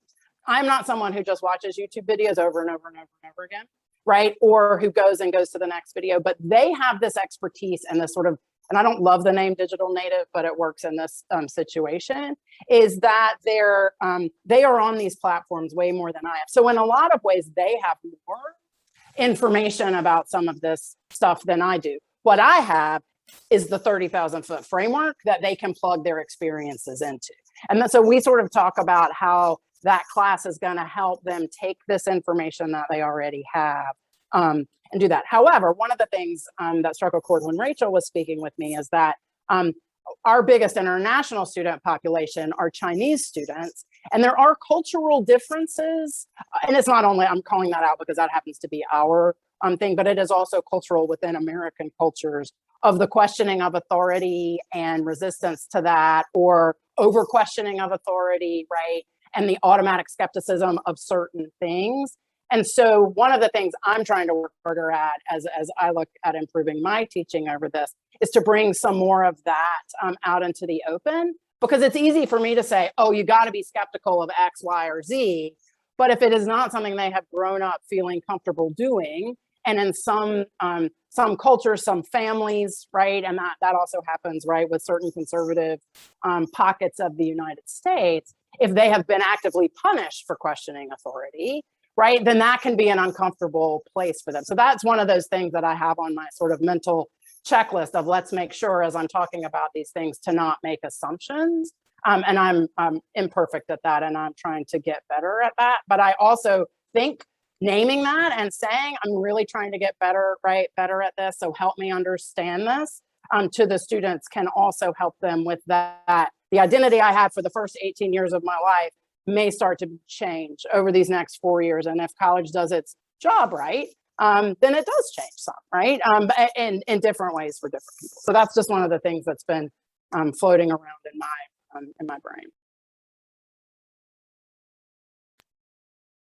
Fantastic. Sarah, did you just want to dive in for one more minute and then I know we're going to give a wrap up? Those were absolutely fantastic answers. I guess one thing that comes up a good bit in my institution is we have a massive number of students who are interested in going to med school, or going to get a public health master's, or going to law school. And there can sometimes, I think, and I bring this into spaces and encourage this questioning, is like, what does your sort of academic identity mean for my future goals? How does this apply? How can I use this in the future? So we talk a lot about sort of transferable skills, and maybe thinking about, and Rachel, I love your idea of sort of part of this like long legacy of critical thinking and activism and questioning, but to sort of tie that back. So I think sometimes students, they might get an assignment and feel this is some sort of just checkbox to get out of college, or it's some academic thing that they don't necessarily care about. They're interested over here. They're interested in TikTok. They're interested in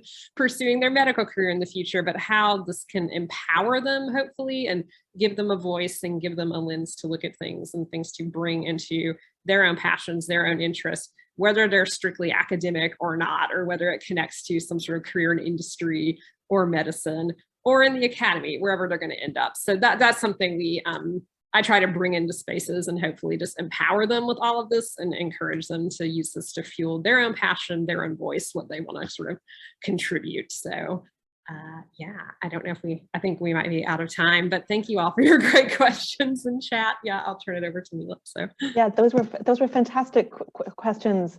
So thank you so much, and just bringing up such good exchange and sort of really great discussion in the chat as well. So thank you so much, Sarah, Roz, and Rachel, for sharing your experience and insights. So our next session is kind of leading on from some of the things that we've just discussed, actually, on informing students about algorithms and information ecosystems. So as I've said before, please do go over to our event page to find out more about our speakers. And without further ado, I will pass over to Dr. April Williams, who is Assistant Professor of Communication and Media and an affiliate of the Digital Studies Institute at the University of Michigan, and Dan Chibnall and Roz Tedford, both of whom you've been hearing from today already. So over to you to take it away. Great, thanks, Mila. I think I'm going first, is that correct? Excellent, all right. So just a quick reintroduction. I'm Dan Chibnall. I'm the STEM librarian at Drake University in Des Moines, Iowa. I teach 3 courses: science fiction, science fact, fake news, filters and falsehoods, and communicating science.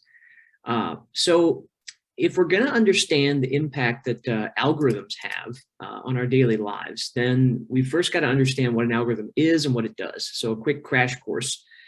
When I introduce it in the classroom, I always make sure to ask students what they think an algorithm is, and then compare those explanations to reality, which is basically that an algorithm is a set of instructions. They're instructions to try and solve a particular issue or a problem, or to basically compute something within a system.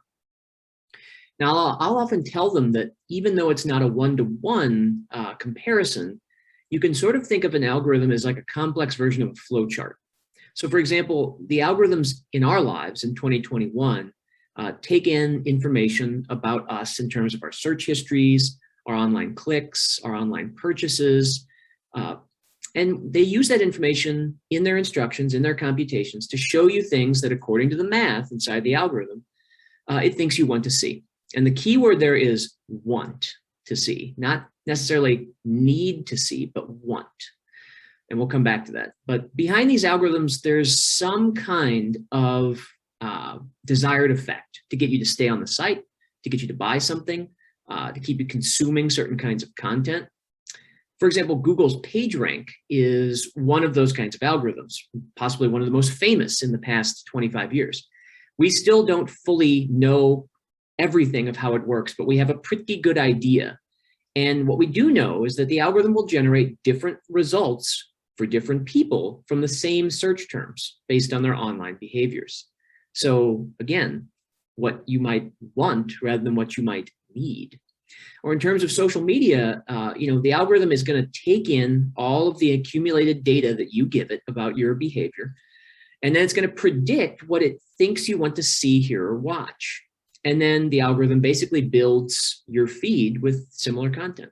Now, we've all experienced this, but that's basically how it works. So in my courses, we focus on how information was sort of created, disseminated, and consumed in different time periods. So we often look at the big differences between prior to the World Wide Web and then after the World Wide Web. And the reason we use that is because the web is such a huge marker in human history, because information now flows in both directions, much more smoothly and in much more sort of larger packets of information than prior to the World Wide Web, because back then information mostly flowed in one direction, from the creator or the disseminator to the consumer. So you pair this new flow, this two-way flow, with algorithms that show us more of what we want and what we like, and you have a dangerous combination. Not always, but sometimes. In my communicating science course, one of the phrases that we use a lot is make the invisible visible. And by that, I mean that in order to make people more aware of the science around them, you have to bring it out of the shadows. You got to put light on it, and you got to make it visible through some form of explanation or creative method. Algorithms are invisible. We don't see them when we're using these things, especially when they're at work and providing us with information via news sites, social media feeds, Google searches, and we use these every single day. That means that there's an invisible set of hands that are showing you some information and hiding other information from you at the same time. And most of the time, you don't know that's what's happening. In other words, the algorithms are keeping certain doors and windows not only closed to you, but also out of sight to you. You don't even know that the doors or windows are even there. Algorithms are literally acting as gatekeepers in a way when we're using social media, because you're only going to see certain tweets or only certain Facebook posts or Instagram posts that the algorithm basically deems important to you. So I like to work with students on personal habits of information consumption that help them to answer the question, what am I not seeing? So algorithms in our news feeds and our smartphones and social media, they can create a lot of feedback loops, especially ones that take advantage of all the little nooks and crannies and evolutionary shortcuts in our brains. And we've got a lot of them. We tend to call these cognitive biases, logical fallacies, and simply the emotional feeling of loving to be right and at the center of the universe. Everybody's brain loves that feeling. So why do we talk about these things? Well, mostly so students can be aware of them and make them visible in their own lives and in the lives of others around them. So for example, confirmation bias. We heard Dean Freeland speak about this earlier today. You know, this is one of the deepest cognitive biases. It goes hand in hand with algorithms, because once the algorithm knows what you like, it's going to start to confirm that by showing us more and more of it. The team up between confirmation bias and social media news aggregators basically creates a universe where you're surrounded by information that gives your opinions a nice soft bed to lay in, rather than testing your opinions or making them, say, go for a hard workout. And as a science-oriented professional, that's very frustrating, because ideas and opinions have to be tested over and over again to see if they work or if they're true. It also leads to a loss of discovery. This is something I like to remind students about, that because we hand more of our information gathering and consumption activities to these algorithms, we spend less and less time working to discover information. So we basically set up an autopilot of sorts and then sit back and read or watch or listen what these different feeds give us. So there's a loss of serendipitous discovery or valuable effort in order to that we should do to sort of engage in the process of searching. And then we get to COVID-19 and how algorithms affect the science of learning about it. So obviously this has been especially true while looking for information during the pandemic. So not only are we looking for new information constantly out of fear, out of a strong desire to know what is going on around us and for our own health, but we also just want to have better information so we can make better decisions. And that information is going to be scientific in nature, but one of the problems is that science does not move as fast as these systems and as these algorithms. So poor quality information, say in the form of a preprint that hasn't been peer reviewed, suddenly is now in front of your face on CNN, or it's in front of your face because your aunt or uncle shared it on Facebook. And that science is still not peer reviewed. We don't know if it's quality. We don't know if it's been replicated, because science has to take the time to do that. Science does not just happen overnight. So the last part of this I want to touch on has to do kind of with something that Roz and Sarah and Rachel talked about with tropes. In order to teach students and other people about, how to get around these things, you have to establish solid, frequent, quality habits when it comes to consuming information. It can't just be an awareness, and it can't just be like knowing what looks fake and what isn't. You have to build habits. So these are some of the steps I do with my students. First, understand that the algorithm, understand it as much as you can. Make that invisible thing visible. Know that there are invisible hands pulling the strings. Second, see what options you have within your particular tools or apps or services to get around them. So what shortcuts can you use to sort of get around an algorithm? So for example, let's say you don't want to see the tweets that your main Twitter page is giving you. You can go around that by building Twitter lists, which give you the ability to create topical lists and in chronological order rather than in algorithmic order. Or use an RSS aggregator, which on the one hand, you could create your own little mini universe to make yourself seem right and sound right, but it allows you to pick the feeds of information that you're getting. So you can set up a better way of getting information that's not necessarily how an algorithm wants you to see it. You can simply see information as it comes in real time. The third thing to do is to sort of take some time during your day or week to do non-algorithmic reading, listening, or watching. You have to have focused information time. You have to have a certain kind of information mood. And that's another thing that we talk a lot about in my misinformation classes. What part of the day do you have a certain type of information mood? And then finally, there's an assignment that I do with all of my students called Awareness and Action. And this is one of my favorite assignments to give students, and they like it too. I always get positive feedback on this in my evals. It's different than a normal assignment. So it asks them to still do research and write an argument about conflicting ideas about social media or algorithms or misinformation. But it also asks them to talk about how they have changed while learning about it and what they're going to do about it. So they have to come up with a plan of how they're going to positively change a habit or a certain set of habits to be better information producers, sharers, and consumers. So with that, I'm going to pass it along to my colleagues, and then we'll take some questions. Awesome. Thanks, Dan. So many great ideas always. And if y'all don't follow Dan on Twitter, he like half of my good ideas come from him in terms of science communication and science education, because I've been a little caught flat-footed not having a good science background. Thank you, Ross. COVID-19. So so my sort of goal for the central piece of this, for the center piece, is to talk about some very concrete examples, exercises, things I have my students do. I have taught this class, this semester-long class on mis and disinformation online, and the part of the class that my students were most loath to move on from, the one that they found most interesting, was the part on algorithms. And so I was discussing it with them back in the spring, and they begged for a class just on algorithms where we could just focus on that. So that's why I'm teaching this half semester class on algorithms and information in the fall. So I'm going to talk through some of the exercises I've done in classes and workshops and one-off things that have worked really well. Students are really interested in algorithms because they inherently know how dependent they are on their phones, on their social media, right, on whatever it is they do online. And they sort of in their gut understand that there are problems with it, but being able to study algorithms and understand algorithms and teach them how to be able to tweak them and not be as dependent on them is something that I find, at least with our students here at Wake Forest, that they are really interested in. So it's not hard to get them engaged in it. Sometimes it's hard to get them unengaged, so you move on to other parts of your class that you need to move on to. So that's the thing.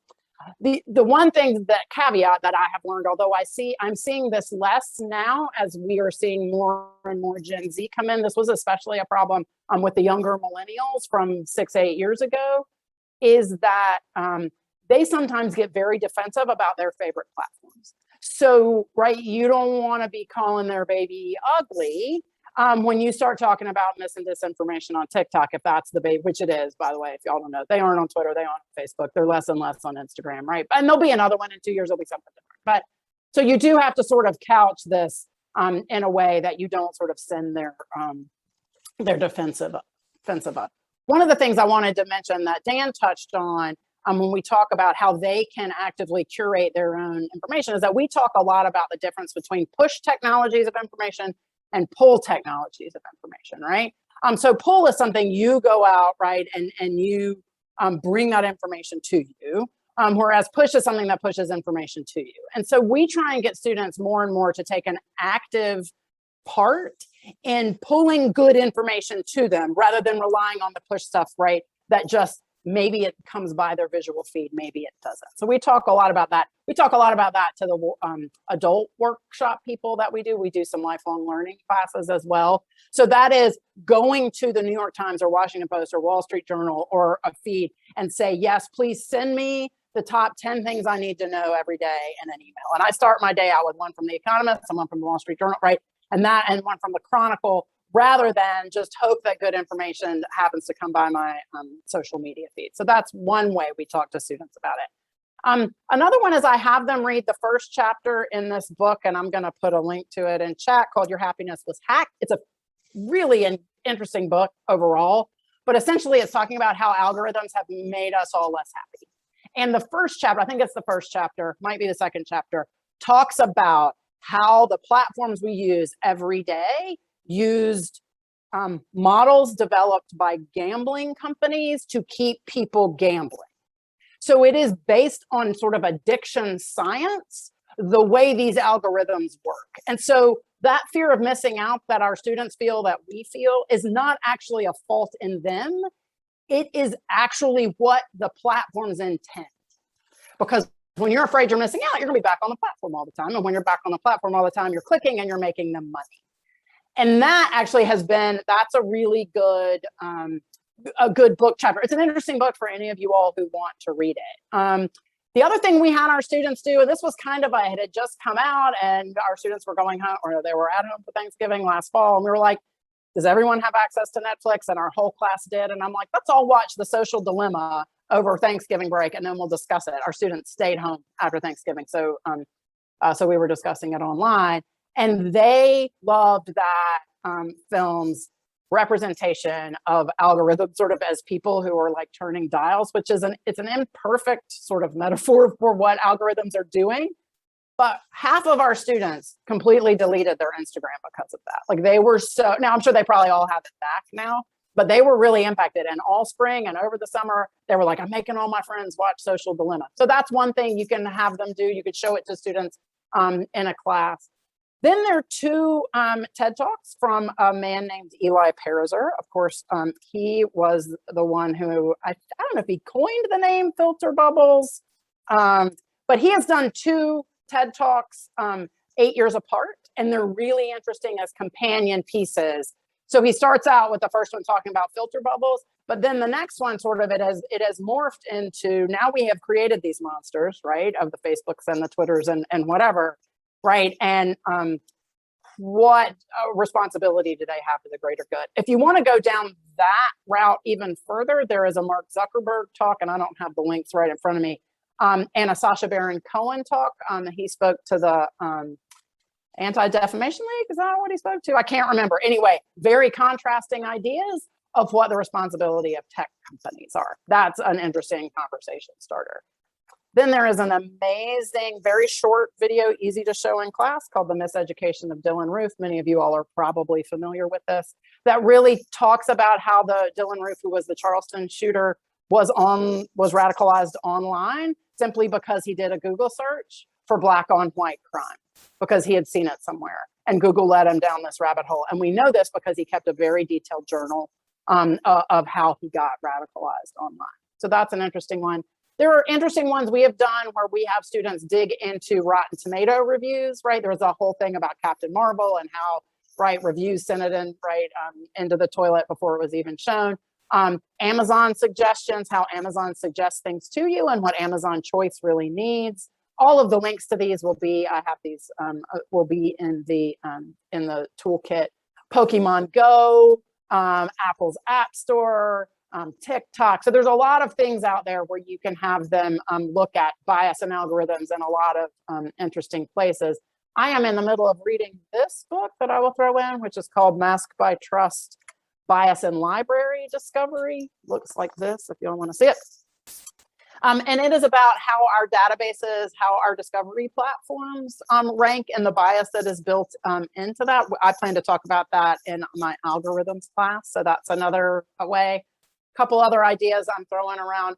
One is that I'm going to have them keep an algorithm journal this fall, I think, and I'm going to have a prompt question each week, because what I really want is when they come to an interface to be saying, what are algorithms feeding me? And exactly to Dan's point from earlier, what are they not feeding me? what am I not seeing here? And so each week I'll have a guiding question. As soon as I come up with those questions, I'm happy to share with anyone. I haven't completely formatted. I don't start teaching till October, so I'm not panicking yet. So that's one thing, because I really want them to start noticing where algorithms are involved in their online life. And what I've found is once you get them to start recognizing algorithms, they really continue to see them, right? And they come back to you with ideas of, hey, is this such and such? Is this given to me by an algorithm? And they can start to recognize it. But it's all goes back to that building habits, right? It goes back to that changing the blindly accepting that Google is giving me the best thing as my top result to saying, I wonder why Google made that the top result. We talk about Wikipedia and why Wikipedia is always up there. And that, of course, is because Wikipedia articles all link to other Wikipedia articles. And Google's main core of its algorithm is a lot of links out there on the web. And so Wikipedia has mastered that. So those are just some ideas. I would love to hear ideas of what you all do. I'm going to pass it along to April now to talk about her approach. Hi, everybody. Thanks for joining us. So I am going to do just another quick reintroduction. So I am a critical theorist, a sociologist, and a media scholar. Sometimes a technologist, depending on what I'm doing, depending on the mood, the time of day. So my perspective on algorithms mainly focuses on power dynamics and understanding that algorithms, the internet and digital media are social constructs, just as every other facet of our social lives are. I am an assistant professor at the University of Michigan. I'm both in the Department of Communication Media and also the Digital Studies Institute. So last semester, I taught a course called Intersectional Perspectives on Digital Culture and Technology. And in that class and in my own research, I frame algorithmic social platforms as networks of networks with biases embedded in every layer. So users, all of us, engage with an endpoint that is really an amalgamation of implicit cultural norms and beliefs. So I want to sort of open our discussion by framing this idea around critical algorithm studies and sort of unpacking what critical algorithm studies is. So I'm quoting loosely from research by Jeremy Hunziker, and I'll post those links when I'm done. I'm not as skilled at multitasking as Roz. So when we think about critical algorithm studies, we should be thinking about intervention. What is the research intervening in? And criticality really positions knowledge about algorithms with the desire to better our world and to sort of correct the power imbalances that algorithmic technologies can create. Safia Noble calls algorithmically driven social media in her book, Algorithms of Oppression, the most unregulated social experiment of our time. And she is, of course, correct. Meaning is created every day. Every time we use these technologies, there's this feedback loop, sort of as Roz and Dan have both alluded to, where algorithms are trained on biased data. And because of this, they reinforce societal biases about race, religion, and other norms and ideologies. So as we use them, they can either confirm what we already know or present us with new information. Often, though, we are sort of unaware of the covert nature of this confirmation bias. So to go a little bit deeper into Google's PageRank algorithm, which I'm sure you all have probably heard a lot about today, but I want to sort of really unpack it. So it uses collaborative filtering to leverage crowdsourced wisdom to determine what is significant, right? So significance is determined by the loudest, most apparent, most readily available voices. So when we consider digital inequality in terms of limits to access, both concerning physical ability and also economic access to the internet and mobile technologies, these crowdsourced results are largely made up of normatively abled, white, normative internet users. So the results generated by PageRank have the power to silence marginalized experiences. And again, as Safia Noble discusses at length, not only are the search results not neutral, but results at the top of the pile can be purchased, right? So the user is often led to believe that we are getting the most relevant, most accurate, most reference material at the top of the search stack. And yet the information that is present there may be disinformation that was boosted by an algorithm because that result was paid for. And this example is really important for me in helping students and sort of like the general public understand why the first page of Google search results is not necessarily to be trusted, and why Googling is not the same as doing actual research or a deep dive on a topic. So many scholars have started to think about ways of querying algorithms. Dr. Kara Keeling's work, Queer OS, has some great ideas about how we might move to think about reimagining algorithms to do the work that we need them to do. And so Dr. Keeling suggests that we hack, disrupt, and upend algorithms. And so to sort of intervene or bring about change in the way that algorithms impact our lives, we really have to have the capacity to situate ourselves within the larger societal problems that plague algorithmic bias to begin with. And it requires us to have ethics and awareness about the social construction of knowledge in which we all partake and co-create as we continuously use these technologies and participate in that sort of feedback loop and the creation of new knowledge. So to help facilitate this sort of introspection, I help my students share posts, or I had my students share posts in our course discussion board about how they felt about knowing that their data is algorithmically governed, that their datafied selves are tracked and policed and how it impacts them.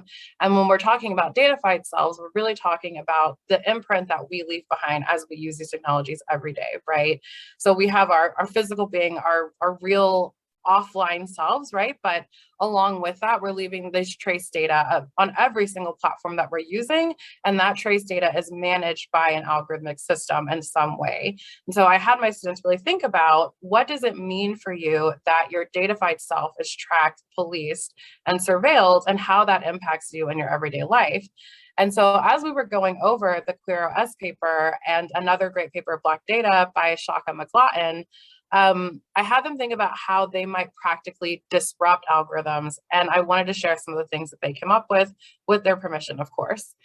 So they were particularly taken with the idea that algorithms are designed to be contextual. So a practical intervention is to disrupt the context that algorithms are already operating in. And I heard Roz talk a little bit about this at the end of the last session. So really this might look like performing daily searches at the opposite end of the ideological spectrum and reporting misinformation, creating multiple accounts on platforms with the same IP addresses.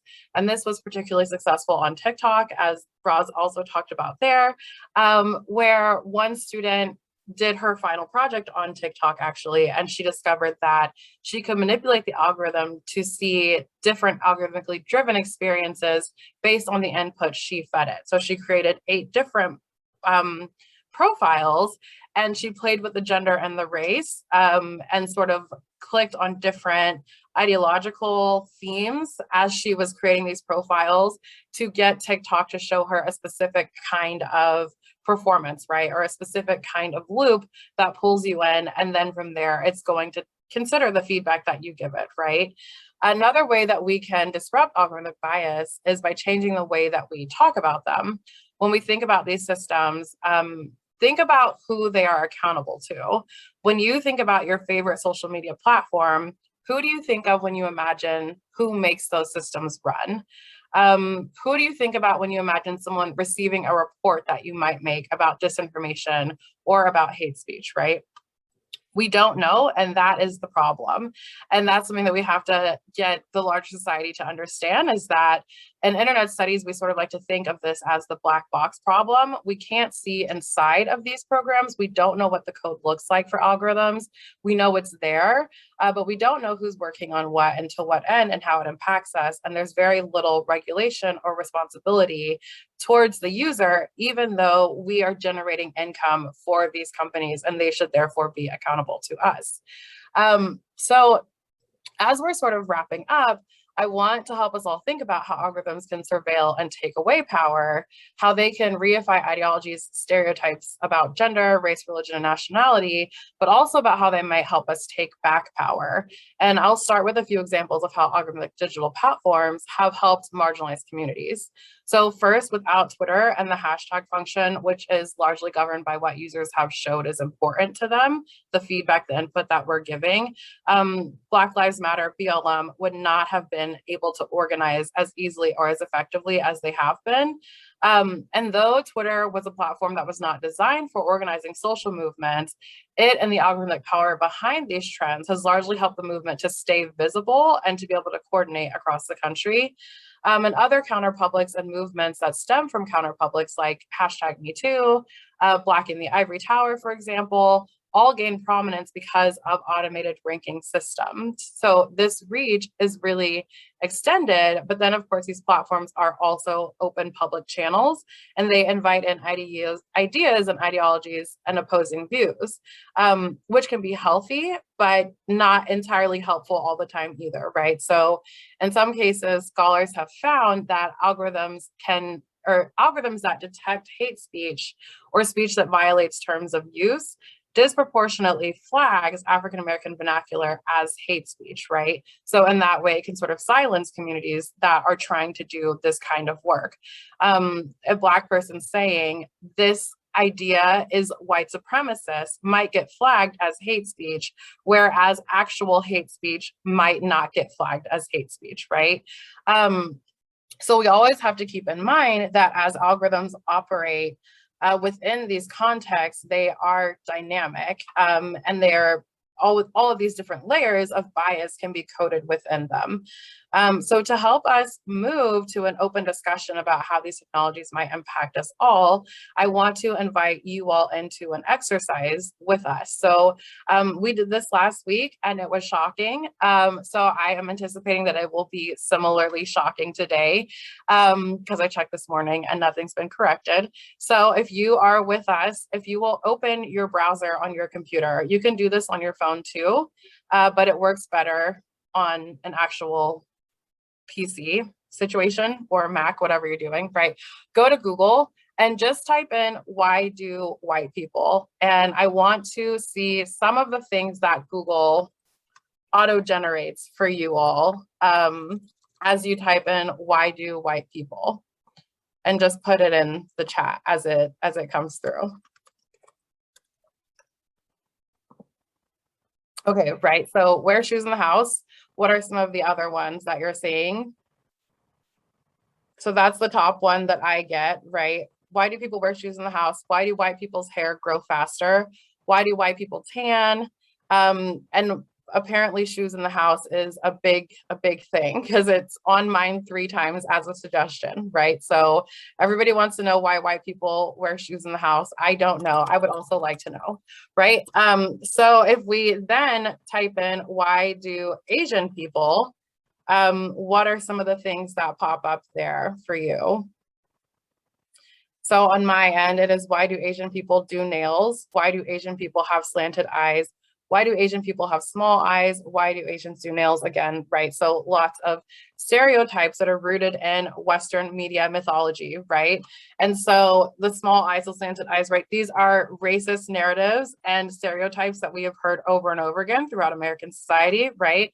And so why is it the case that when we have the search for why do white people, the things are relatively neutral, but then when we have a search for why do Asians, it is racialized, right? So this is a way of helping students to unpack that bias and really see how these results can end up impacting what you find, even just the predictive text, even before you get to the actual results, just the suggested text is going to bias you towards a particular opinion or outlook, right?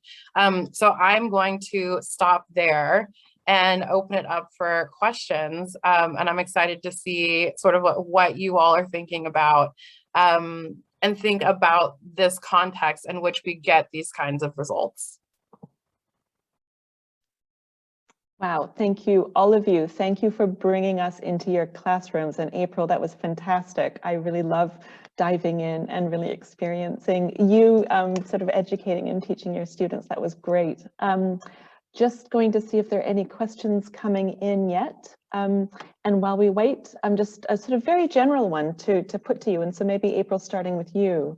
I know you've sort of, all of you have touched on this with some specifics, but how can we help students to critically engage with information that's produced and or managed by algorithms?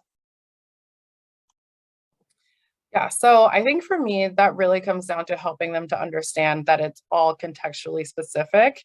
And just a larger turn, or sort of like the crisis of truth, I would say, in this historical moment, right? Like, as we are in an era where we had a president that was telling us to drink all sorts of concoctions to treat a disease, which was not true, right? Like, we had like our president in chief giving out misinformation. I think it's really difficult for students to understand how to decipher what is truthful information. And I think a critical piece of dealing with algorithmic bias and algorithmic misinformation is really just helping them, give them the basic skills of how do I assess whether this is a good, reliable, truthful source or piece of information. Oh, fantastic. We've got another question, actually, April, that's just come in for you. I'm going to drop it in the chat as well. I think Roz wanted to respond, so I wanted to give you the opportunity. No, that's fine. While you drop that in there, Absolutely. that's great. I think one of the things we spend some time on in the class, in the longer class I teach, and I haven't decided exactly how I'm going to do it in the algorithm class, is to talk about the idea of expertise and sort of this truth decay and this decline in belief in experts, and this idea that, oh, the internet has made it so we're all experts, but we're not all experts. Like we do not need to be Googling, right, these sorts of things. We do not need to trust the algorithm with what we should be trusting actual experts. And so we have them read an essay called The Death of Expertise and some other things. And both times I've taught this in their like final evaluation, that was right up there with one of the most useful things students were looked at, right? So that idea that we do not have to trust the algorithms if we're curating our information to make sure that we're actually honoring and acknowledging that expertise is a real thing and that we all don't have it just because we have YouTube, right? I am not an expert in epidemiology, right? I do not need to be Googling, what do these symptoms mean? I need to be talking to an expert, namely my doctor. So that's one of the ways we sort of fight, sort of make them a little more aware that way. Dan, do you want to add on to that? Yeah, just a little thing that to piggyback off of what April said about context, I always tell students that if they're seeing just one little glimpse of something that an algorithm is giving them, say on social media or Google search, that's kind of, if you just run with that, that's kind of akin to on an icy, snowy day, just scraping out enough of your windshield to like drive down the street with, that's not safe, and it's not a good way to go. You need to clear off the whole windshield. So in other words, what else do you need to add? What's the greater context? So what else is out there about this thing you just learned? Is anyone else talking about it? Or is it just some tiny little thing that got pushed into your feed? So what's behind it? What's related to it? And sometimes just creating like a concept map, a simple one, can be very helpful in figuring out what is related to what you're seeing. Fantastic, thanks. And then a question for you, April, that I've popped into the chat from your Google exercise. Do these results come up that way because of the algorithm or because this is the input of people asking these questions more? Yeah, that's a great question because it illustrates exactly what we were talking about, which is that we don't know, right? That's the problem, that there's no regulation. Google has no obligation to present to you the information that is searched for most often, right? So it could be the case that people are searching for this more often, which is scary, right? The fact that we live in a society where people are searching for things like that, right? Or it could be the case that maybe there is a reason why it is being bumped, right? So Sophie Noble talks about this in her work again, which is Algorithms of Oppression, and I'll drop a link in a second. But as you make these reports, as she's made these reports, for her, when she first did her book in 2008, she Googled Black girls, and the first thing that came up was young Black pussy, right? So like a very pornified representation, whereas what she was searching for was actually children, right? So how horrifying that you are searching for children, and when you put in white girls, you get children, but when you put in Black girls, you get sexually representative ideologies of what Black girls means, right? And so as she reported this to Google, of course, they changed it, which is to say, right, like if they have the power to change it that quickly, then why is it that we're even seeing those results, right? Those search results happening. So yeah, to answer in summary, we don't know, and that's the problem. And I think in some ways that same idea that April was just saying comes out in that miseducation of Dylan Roof, where they went, Southern Poverty Law Center, went to Google and said, look, when you search on, right, Black on white crime, all of these horrible things were coming. And of course, Google owns YouTube, right? And so, and Google's initial thing was, oh, it's the algorithm. I'm like, we can't change that, right? Like, us just did it. We don't know why it did it. And like 4 days later, it was changed. And now when you Google that, it comes up with Bureau of Justice statistics, right? It comes up with a whole blurb about how, right, about, you know, that term and all of that sort of stuff. But Google plays both sides of the fence there a lot in that, oh, hey, it's just, you know, it's just the algorithm. We can't do anything. But when these things are called out to them, so clearly they can, right? But you have to point that out, and it has to be fairly public, I'm afraid. I just wanted to, because April's referenced it a few times. It's a great book if you haven't read it, folks. Algorithms of Oppression by Noble. It's really, really good. I keep it on my shelf, like right behind me. So, and I would say too that YouTube is probably one of the places where the algorithm becomes most visible to the user, because you're seeing those videos come up. And, you know, it's literally the type of medium, you know, viewing. And so after you watch a few videos, you can really start to get an idea of what the algorithm is tapping into, and it can be kind of spooky. I'm just sorry. No, you're fine. I just wanted to respond real quick to what can we do about getting this changed. So there's actually a button where you can report on Google. You can report on, let me just see where it is really quick. When you make a search, if you get results, oh, where is it? I just did it last semester. I reported a bunch of results, and of course now I'm not finding it. Okay, I will have to get back to you all, but there is a way where you can make a result or make a report and report suspicious or racist search results on Google. Perfect. I was just going to draw that out because I think that sort of comes on nicely, but maybe from Dan and Roz as well, like when you're teaching your students this or going through similar exercises and they respond in this similar way of, this is really scary, what do we do? How do we respond? And just sort of come up to that kind of almost like a wall of fear about it. How do you help them work through that? So what April, maybe what you're thinking of is something that's in beta, so it comes and goes from people's Google, I think. But if you do a Google result, there are 3 little dots to the right of the link. At least I'm seeing that now. And you can, and it's an about this result, and it says beta, but at the bottom it says send feedback on this information. And that may be. Yeah, that's exactly what I'm talking about. And I don't see it here. So I must be playing with it and sort of changing when you can access that, right?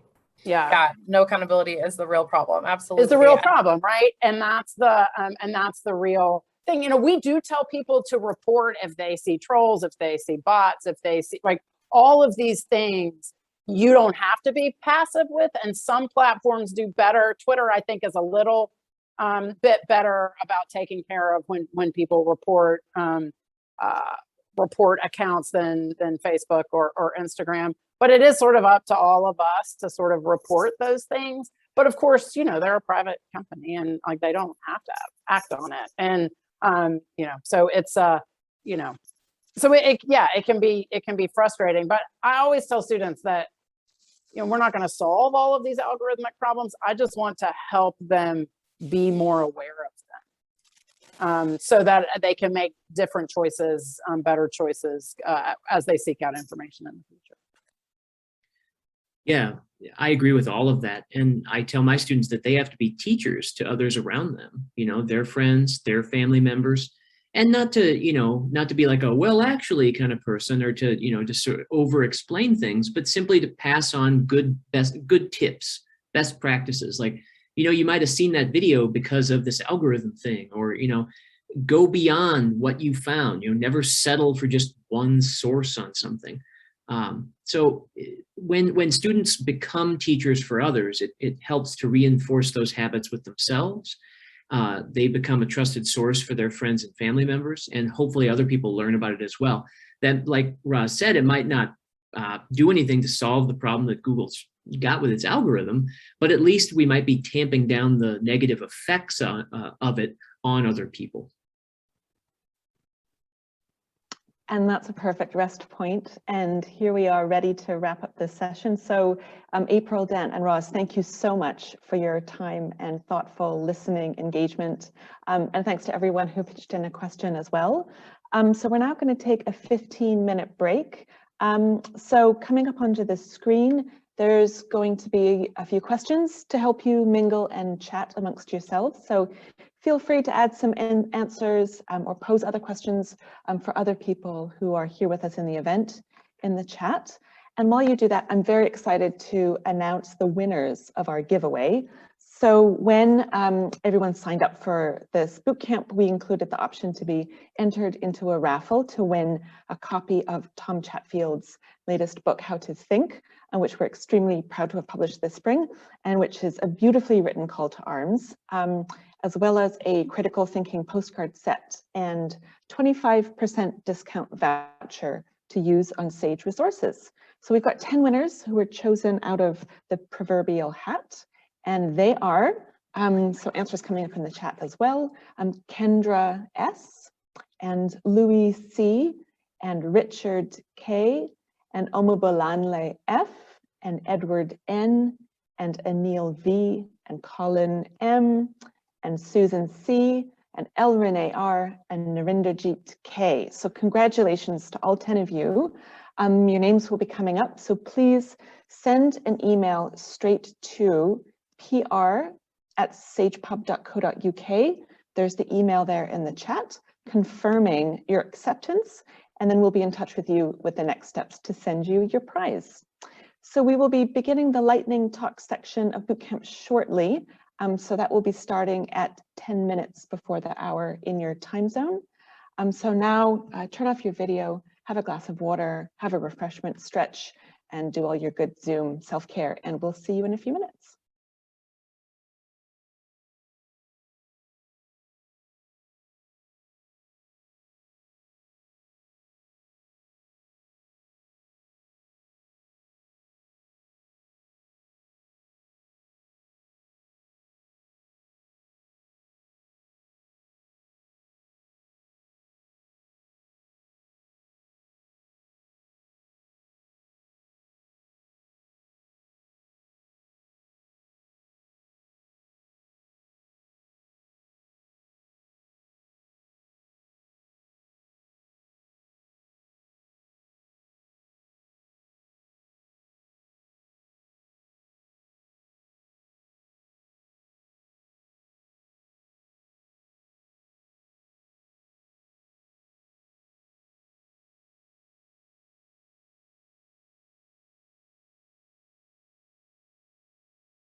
Hi, everyone. I think we're all starting to come back after the break. I'll just give a few more moments for us to get settled in before kicking off our round of lightning talks.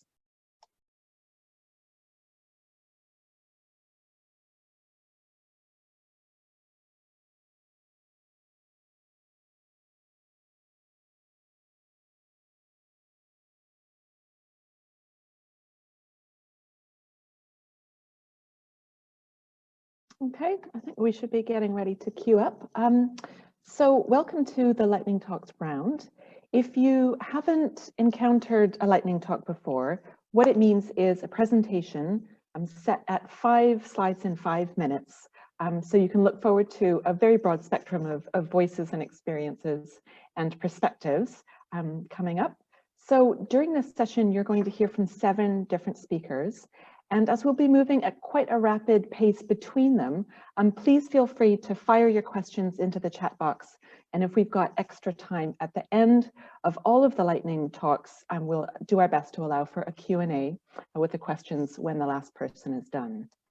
So first up, I'm delighted to welcome Dr. Mahesh Risinghani, a tenured full professor at the College of Business at Texas Women's University and Director of Strategic Partnerships for the Association of Information Systems Special Interest Group on Leadership.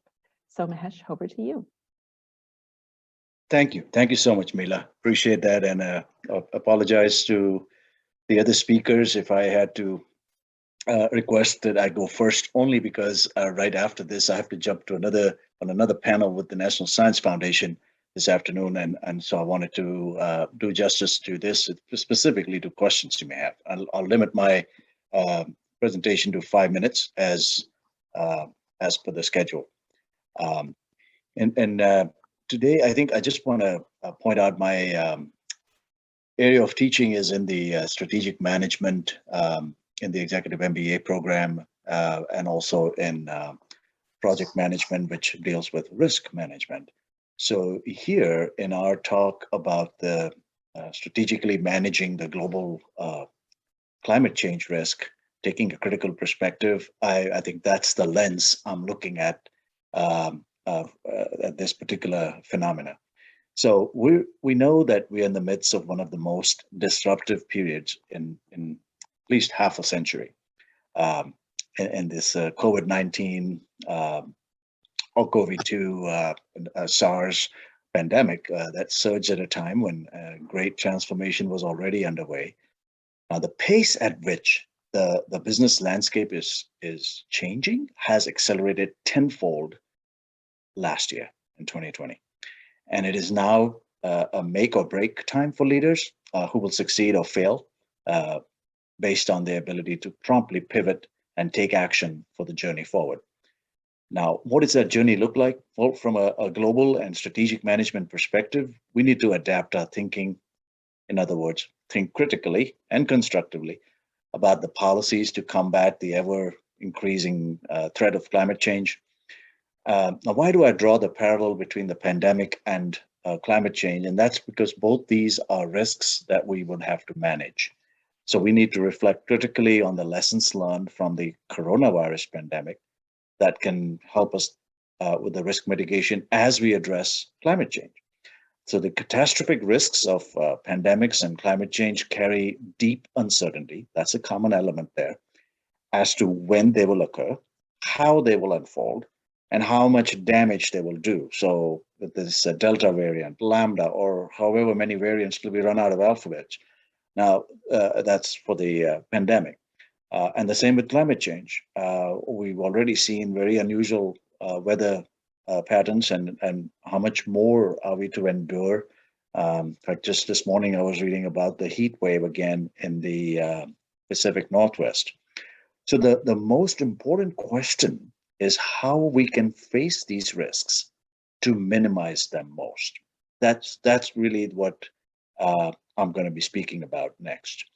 So first, there are parallels between the underutilized measures that governments should have taken to contain the spread of the COVID-19, such as early action, the cross-border planning, bolstering the emergency prep, and then, of course, the steps the leaders can take now to mitigate the impacts of climate change. So the parallels provide highly practical lessons in both risk management leadership and insights for decision makers at all levels.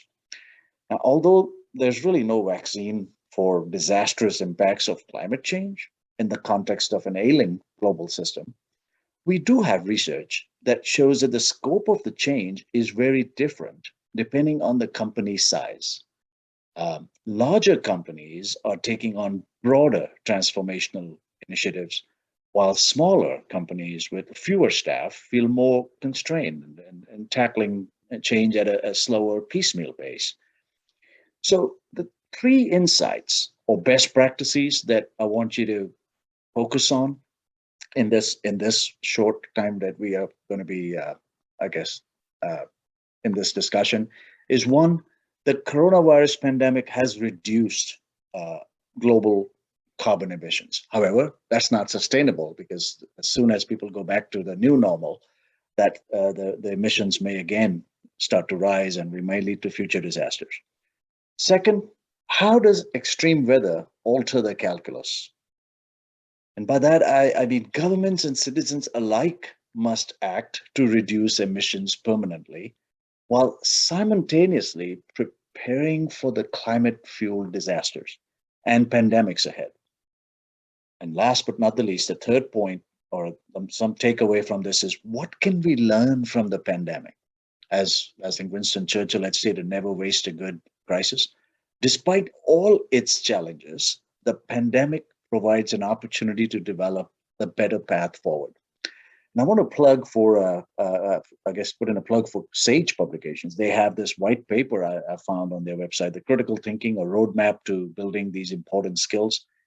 And the main point there was the unique role that we as faculty can play in the fostering of critical thinking skills and developing this roadmap for building these, such as self-regulation and strategic thinking. And I certainly gravitated to those two as that's pretty much what drove me to academia to begin with.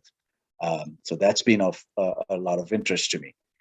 I dug in further in terms of what's on the mind of the top management team members, the CEOs, the C-suite primarily. So there I found that 9 out of 10 business leaders, and this is a study, by the way, done by the Chief Executive Group in July 2020, along with the Myrtle Consulting Group, and they partnered with some more than 300 CEOs and C-suite executives on this particular research. So 9 out of 10 business leaders are in the midst of organizational change to varying degrees. And then half of those say that COVID has increased the pressure for transformation. Further, more than half of the business chiefs plan to increase the allocation of resources and technology over the next 12 months. 44% intend to allocate additional resources to transform the entire business model. And by some of this, the majority of companies undergoing change say the biggest concern is internal capabilities and resources. And that's well ahead of their cost and ROI, or the return on investment. So that led me to think about this key challenge, of course, is enacting this transformation. When we think about climate change, what transformation can the organization or the individual do deliberately, even in this challenging time, to drive a process rather than being driven by outside factors. And worth noting here, 91% of CEOs are going through change today that they say had begun the evolution prior to the crisis. So this is not something as a knee-jerk reaction. And the key, I just want to, I guess I know the time is limited, so I will just talk about some challenges and hopefully some thoughts on how to overcome that. Challenge one is planning for limited capabilities and resources. The potential strategy, get help. And I mean this.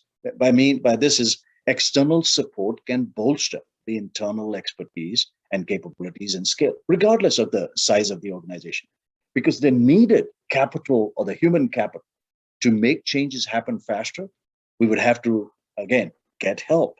And that means we cannot be myopic in the face of so much change primarily because these experts are trained to address the complexities of change management, which can be very rarely matched by internal leaders or team members.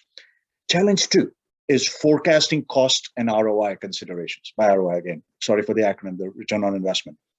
The strategy there is the KPI, key performance indicators trees, and that's looking at imagining, say, employees of an organization, understanding the financial contribution of these activities, say to climate change and other business processes. The tree would distribute accountability and decision points throughout the firm. And that's where we would provide insights into trade-offs and priorities that would guide the critical thinking. And then challenge 3 is proper scope definition and fear of not doing enough. That's usually the challenge. Okay, where do we draw the line? How much is it within our domain? How much is not? And here, I just want to point out a very helpful methodology that has helped me through the years. It's the ALICE methodology. In that ALICE, A stands for articulating the problem. L is listing the ways. I, identifying the means. C, capturing the enablers. That is the other areas, players that will enable the change. And then E is evaluating the synergies and interdependencies. So for instance, in the case of categorizing these, one can think of the physical or geographic, the region, the country, the number of factories or so forth. In the functional area, you would have sales, logistics, operations, production, so forth. And then in the organizational effectiveness, you would have the processes, the leadership, the management systems, the organization structure, the technology that would help in this regard. Thank you. Dr. Rising-Honey, can I ask you to draw it up into a conclusion, just to make sure that we've got enough time for everyone else in our allotted slot? Okay. So how about 10 more seconds? Is that okay? Yes, absolutely. And with that, I will wrap this up by saying the last challenge, which is overcoming the employee resistance, because that's one I hear quite often from the industry. And there, the strategy is put those people in charge, that the ones who are, I guess, resisting it, put them in charge to answer the unspoken question. And that therein lies the nub. And I'll close with that. What is that unspoken question? Is basically understanding what's in it for me. That answer in an individual one that is often completely unrelated to the overall transformation objectives. But let them answer that, what's in it for me.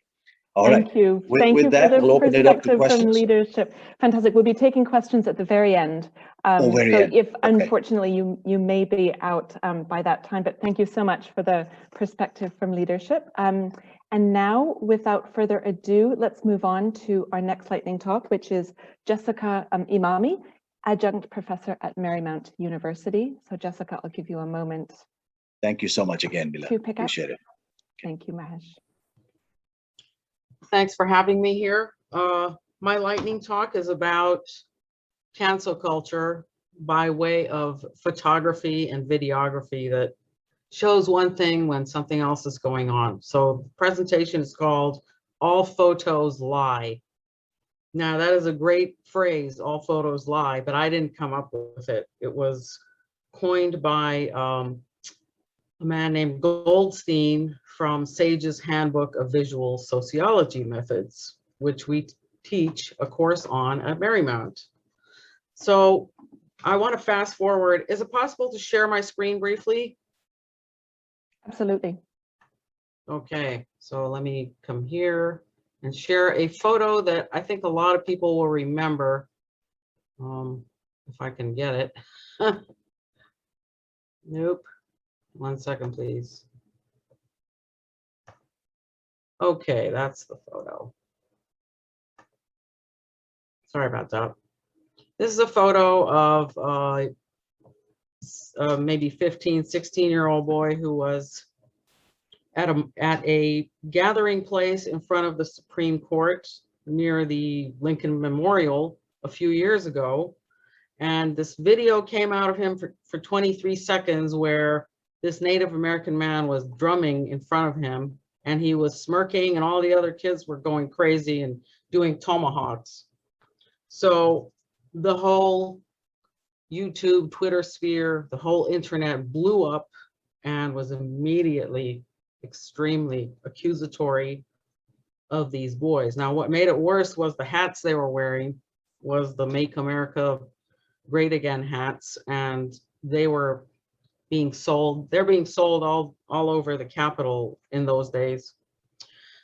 So, but what happened later was a 3-hour video was released that showed what came before and some context related to the photo. So my talk about all photos lie goes back to Goldstein's maintaining that there are two things in photography where you need to have that before you can judge, you know, does this really show what I think it shows? And one is temporal, which is what came before, and the other is contextual, which is what's actually going on here. So as far as the contextual, there's a man named Walter Benjamin, who I know a lot of you know, was a turn of the century famous author and scholar. And he was a communist or socialist, but he believed that photography had come to flourish in a very sort of capitalist market. And in those days, studio photography was where it began, because we couldn't go around with portable cameras yet. So often a slick photograph would be made, and then many copies of the same thing would be produced, which was a first. It was able to be produced exactly the same way and distributed in magazines for sales and profit. So Benjamin was well aware of that, and he actually asked people, hey, can we take what they're doing with photography for capitalism and do the same thing for social justice? So that was one of his ways of thinking. Now, that just tells you that we can frame things the way we want to frame them. So whoever framed this 23 seconds and put it out on the internet wanted to get some kind of reaction. What had actually happened was there were two marches that were very ideologically opposing. One was the March for Life, which is an anti-abortion or pro-choice march, where these Catholic boys were bussed in from their hometowns in middle America. And probably somebody bought these caps and put it on their heads. And then at the same time, there was a Indigenous Peoples March, which opposed the original pilgrims coming over and taking land from the Native Americans. Think of two polar opposite crowds that could be clashing with one another. And then the third group that was there was another group that was a African-American separatist group with very destructive ideas and they told these boys they have to stay there because the buses were going to come and take them home. So they're over there, there's throngs of them, there's like hundreds of them. And the African Americans were calling them horrible things, horribly dehumanizing names. And then this Native American man got involved. But the long and short of it is this whole story was actually something completely different from what the 23-second video showed. And many people actually came back and apologized because they could see their own children or their own groups being in that situation. And yeah, so they changed their mind after they saw the full story. Now, temporarily, photography, Susan Sontag has said, just by picking up the photo and choosing what we're going to frame, that changes the reality of what's actually going on. So I wanted to show you somebody who really capitalized on this, especially the temporal aspect, was Cartier-Bresson. This is the Sage Handbook of Visual Methods, where Mr. Goldstein has his piece in there, All Photos Lie. So this is Cartier-Bresson. He has a lot of photos where he captures the right moment, where this lady looks like she can fly, but she can't really fly. She's just been captured with short shutter speed at the right moment. And that gives you also another taste of how context and timing is very important to know really what's going on. And I actually question whether we can always use video to show a situation factually. You know, I'm sure the lawyers will figure it out. But anyway, all that to say that we're teaching our students in sociology to think more critically of what they're actually seeing, what is actually going on, and to think of visual media more temporally, like could something have happened before? Who are really the actors? And who can we talk to on the ground to get additional information before we make decisions, before this thing goes viral and everybody's at each other's throat and trying to cancel one another. So that is the sum total of my talk today, and I thank you for listening to me. Thank you very much. You can unshare your screen, and then we'll move on to Dr. Marnie Moist, Professor of Psychology at St. Francis University.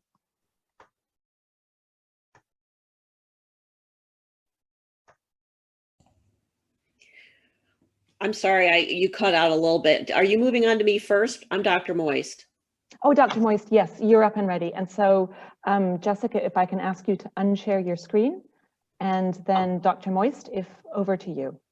Okay, great. And then I will share my screen.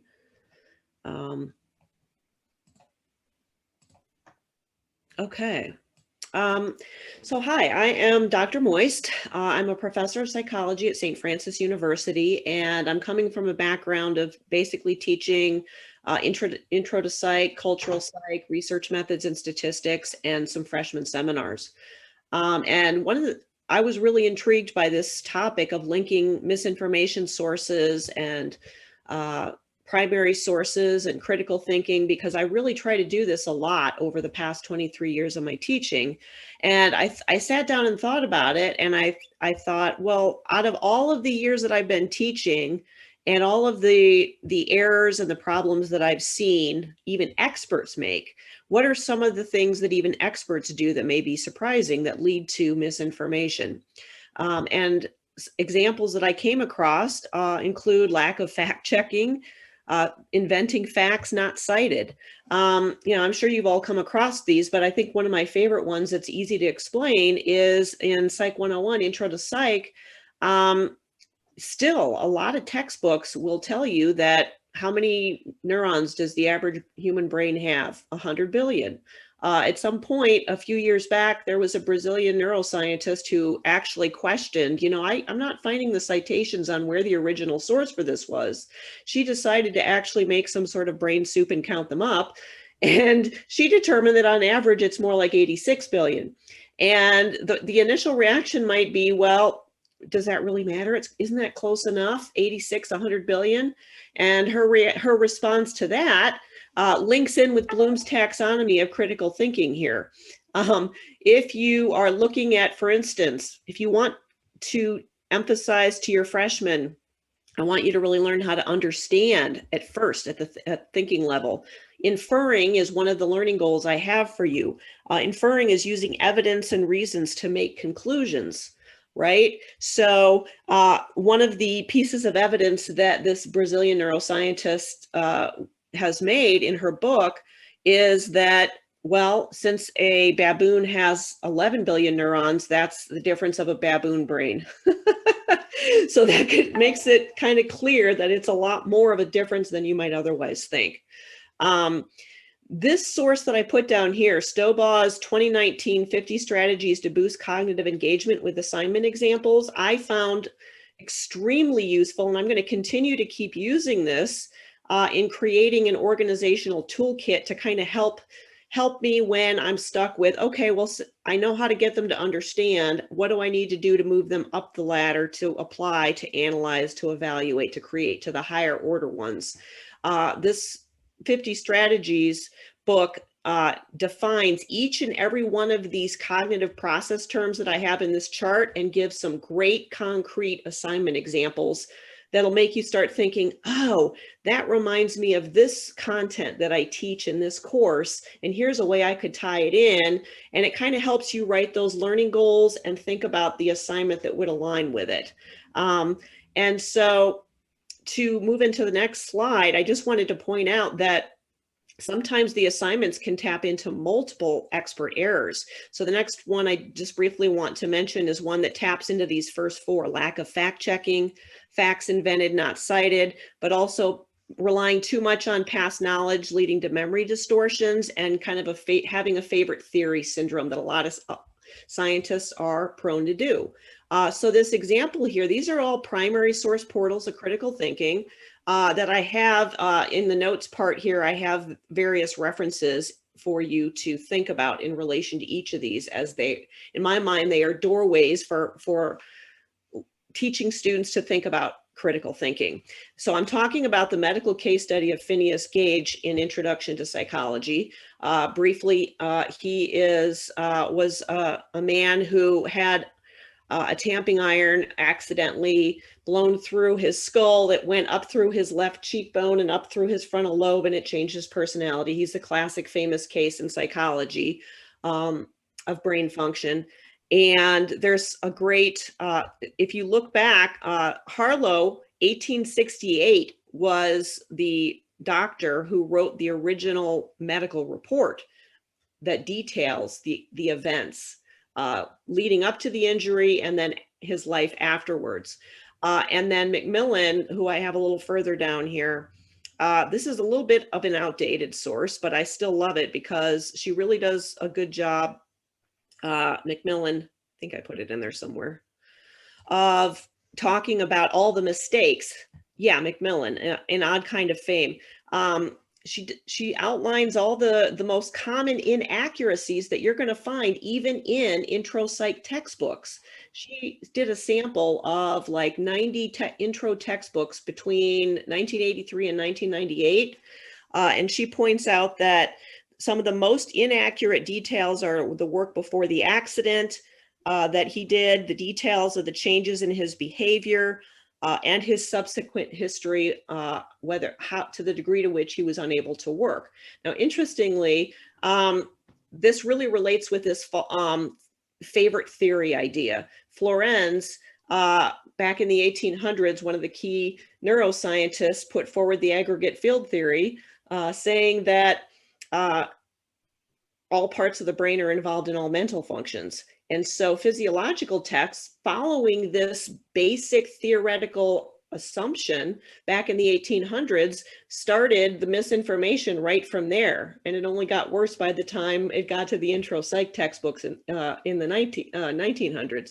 But basically they started in their physiological textbooks saying things like that were unfounded and not at all accurate from the original medical report, saying things like that he was completely unaffected by this rod going up through his frontal lobe, because that would support Florenz's aggregate field view. So we need to teach students not only about the bias that we see on the internet and TikTok and things like that. That's all very important. I found the algorithm talk particularly interesting because I didn't realize all of that stuff. But we also need to teach them to critically read our textbooks. And, you know, are they everything that they're saying in the textbooks that lots of other textbooks say, 100 billion neurons in the brain? You know, where did it come from? Is it accurate? There's various other examples I could give, but since I'm short on time, I'm not going to go through one example of each of them. Yeah. I just wanted to show you, this is the organizational toolkit you might want to refer to. I have 4 tables in a Word file that Sage has agreed to include in the toolkit packet. So this is only an excerpt, but what I like to I recommend using this when you're trying to revise and update your own teaching, right? Not only can you put the learning goals in the left column, the surprising expert errors that go with them, and then think about a learning activity that you can either think of one that unfolds from understand all the way up to analyze, evaluate, and create. So they're building up over multiple evolving assignments, or you could use this type of an organizational tool for totally different assignments at each level of Bloom's taxonomy. So Thank you. Great. Can I just ask you to wrap up in just 10 more seconds? Thank you. The last thing I have to point out here is this is an example of an error that have in my own current intro psych textbook that I talk about with my students. APA is a great professional organization. It gives you these data sources that talk about correct and incorrect ways. If you go on their website, I also have it cited earlier in the slides, and they tell you some incorrect ways of interpreting 4-point scale questions where you're asking people, for example, what are the causes of stress that are very significant in your life, somewhat not very or very significant, and they emphasize not to use them in a ranking interpretation way. Yet my textbook talks about money and work topping the list, which is basically ranking them. So even my textbook is not accurately interpreting the data. So we just have to watch for these things, and I'm all done. Thank you. Great. Dr. Moyes, thank you very much. Okay, and if you can unshare your screen, and then we're going to pass over to Lawanda Cummings, who's Director of STEM Education Research and Workforce Development for Virgin Islands' established program to stimulate competitive research. Lawanda, over to you.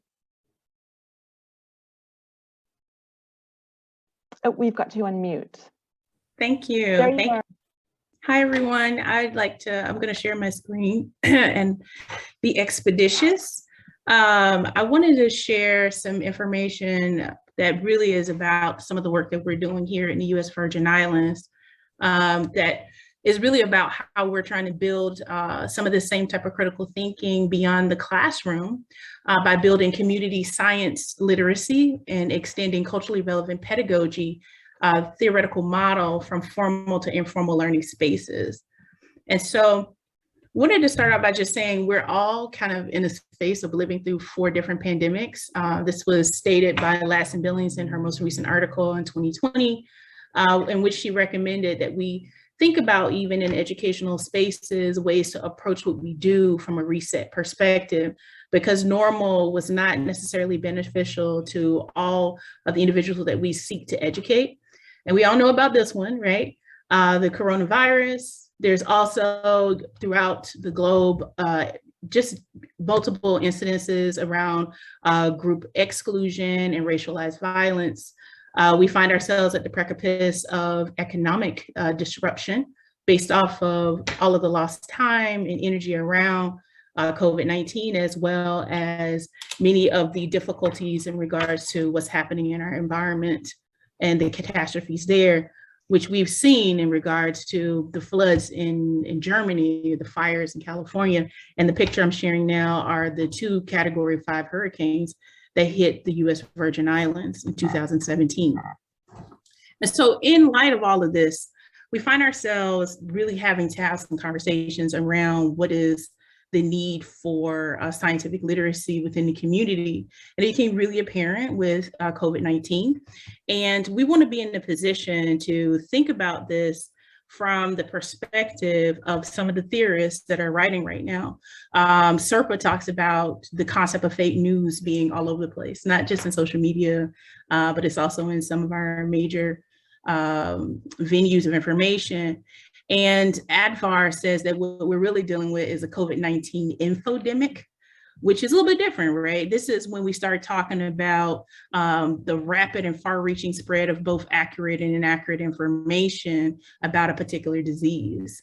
And so for us here in the U.S. Virgin Islands, we really started thinking about this and had to divorce from the traditional way of approach where we would go out and go tell people what's wrong. You see this happen in the prescriptive perspective in educating the community and really looking at ways in which we could change our approach so that it is an interactive and engaging process.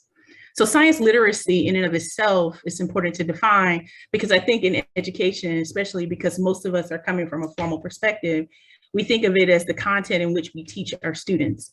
But science literacy is different. It really refers to an individual's understanding of scientific concepts, phenomena, and processes, and then their ability to transition that information into new and many times non-scientific situations. It has implications over public health, of course, legislation, on research money, on how people vote, on how people may even engage in activities to promote health and wellness within their larger community. So it's important for us to think about how do we promote this concept of scientific literacy. And so we started really thinking about within our Caribbean context, what would that mean? And so in the formal realm, Lasting Billions presents a theory called culturally relevant pedagogy that really talks about how do we bring or honor the wells of knowledge of individuals in which we want to teach, engage, mentor into the learning process. And for teachers, she said, we have to really think of these three things: the conceptions of self and others that are held by the teacher, how the social relations are structured within the learning context, as well as our conceptions of knowledge. And we took that particular theory and then came up with the culturally relevant community outreach approach.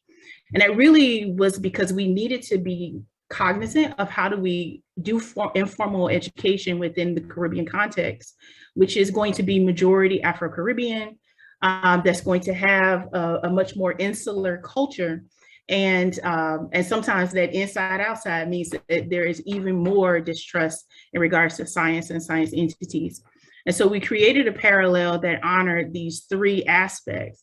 And I'm just showing you a piece of it. And this is just an example of these theoretical parallels. And when we talk about conceptions of knowledge for teachers, Lasting Billions recommended that it's about how they view curricula content and the assessment procedures. Within the community, it's really how the team chooses what content, what activities we want to engage in, and the local relevance for those that will be participating. Perceptions of self in teachers is teachers viewing themselves as members of the community. For us, it's being reflected, understanding our role and how to engage gatekeepers within the community to circulate the information.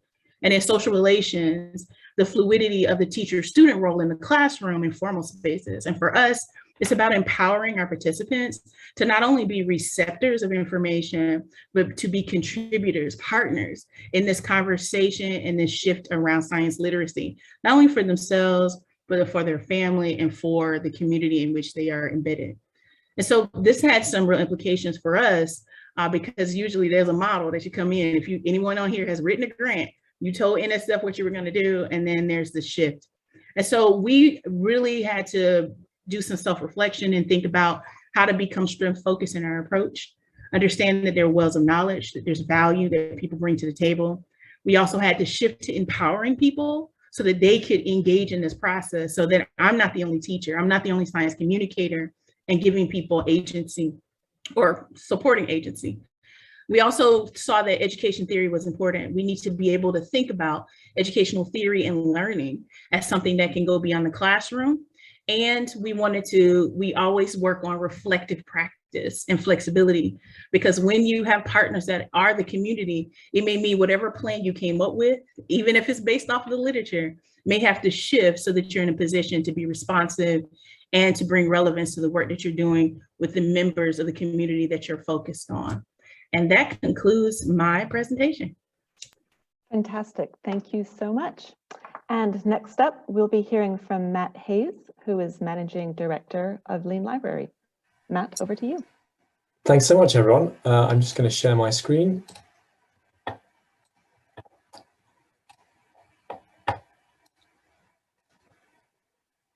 So hopefully what I'm going to talk about follows on from the previous speakers quite nicely. I wanted to talk about critical thinking in the context of giving students and researchers more information when they are assessing academic information. So a little bit on my personal background. I'm currently MD of Lean Library, which is a Sage company. We're a browser extension that unlocks access to academic content and also embeds library services on the open web. And this is my interest in critical thinking from that perspective. I'm also a PhD student at UCL, where I look at global citizenship education with a focus on K-12 education. So critical thinking, of course, is a really key part of global citizenship, and I have a personal interest there. And then prior to Lean Library, I was a director at Publons, which is a peer review platform. And I want to talk a little bit about their work around preprint scrutiny. So I think this is a really interesting trend for us all to be looking at and to be informing students and researchers of, which is a rapid increase in the publication of preprints. We noticed in the first few months of the pandemic at Publons that the preprints on the topic of COVID-19 were growing at an exponential rate. I think there was 10,000 preprints within a few months. And of course, there's an urgency to reviewing that research. And this is where open peer review and getting the community to scrutinize those papers can be really valuable, particularly just to flag where science has been rigorous and those papers that need to be prioritized within the scientific community. At Lean Library, we're trying to do this by bringing citation context into the workflow. And we partner with a company called Cite.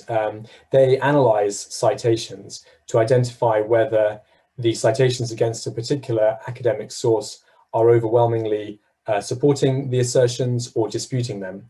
And I think that can be really helpful to students and researchers to help them as they browse content on sites like Google Scholar and other places, and it's freely available as well. That's just a little bit of a zoom in so you can see the kind of information I mean.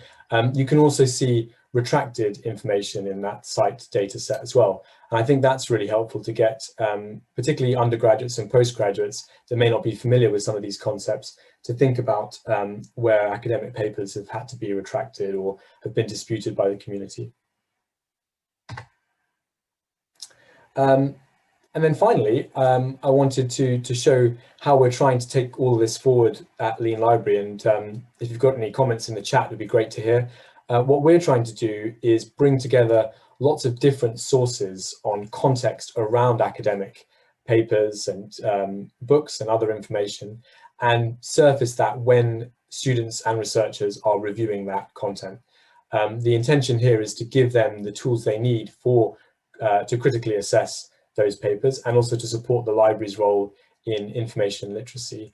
And so you can see some examples there where we're proposing to bring in indexing information from sources like Scopus, as well as social media attention, but also indexes like Cabell's on predatory publishers and other sources. I think that's also an interesting area in the future to give students and researchers those tools. And that is it from me. Thank you for giving me the time. Fantastic, thank you so much. Next up, we have Wynne Wasson, who is social science librarian at Syracuse University. Over to you. All right, I'm going to do my screen up.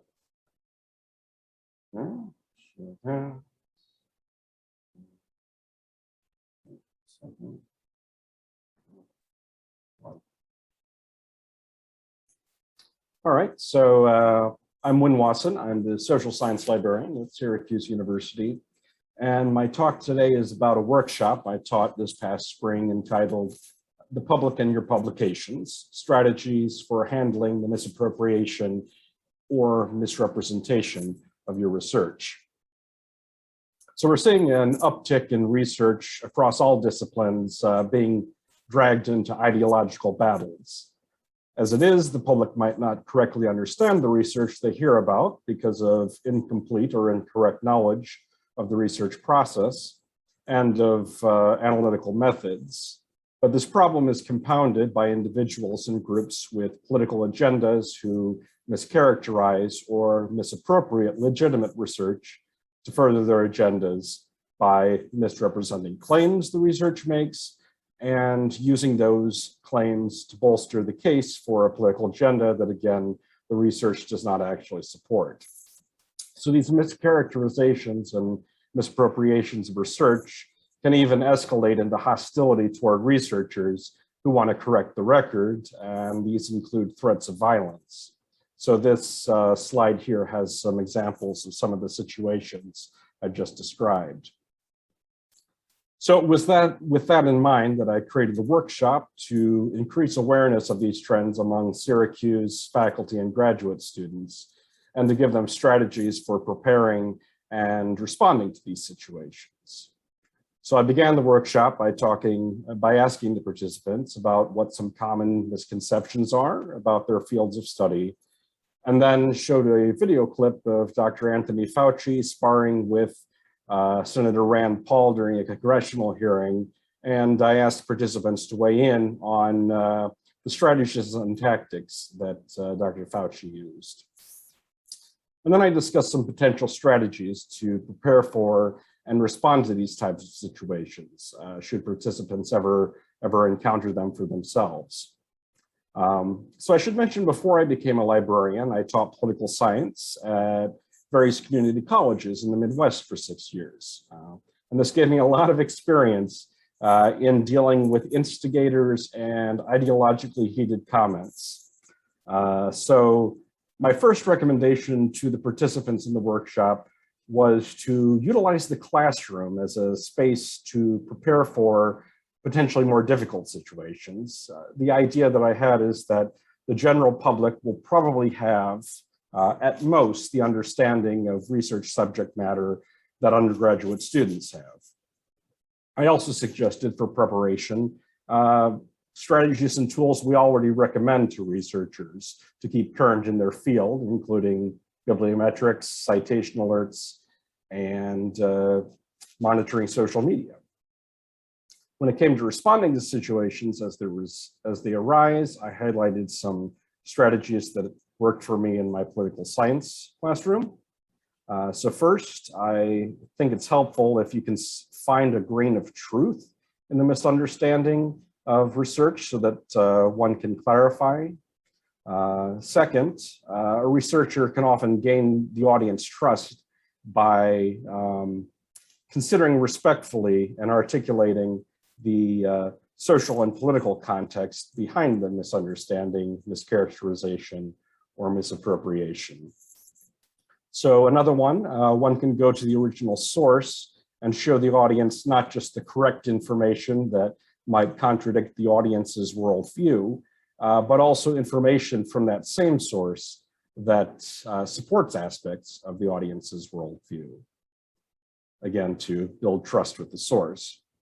One can also situate the larger debate into a historical or comparative cultural context to show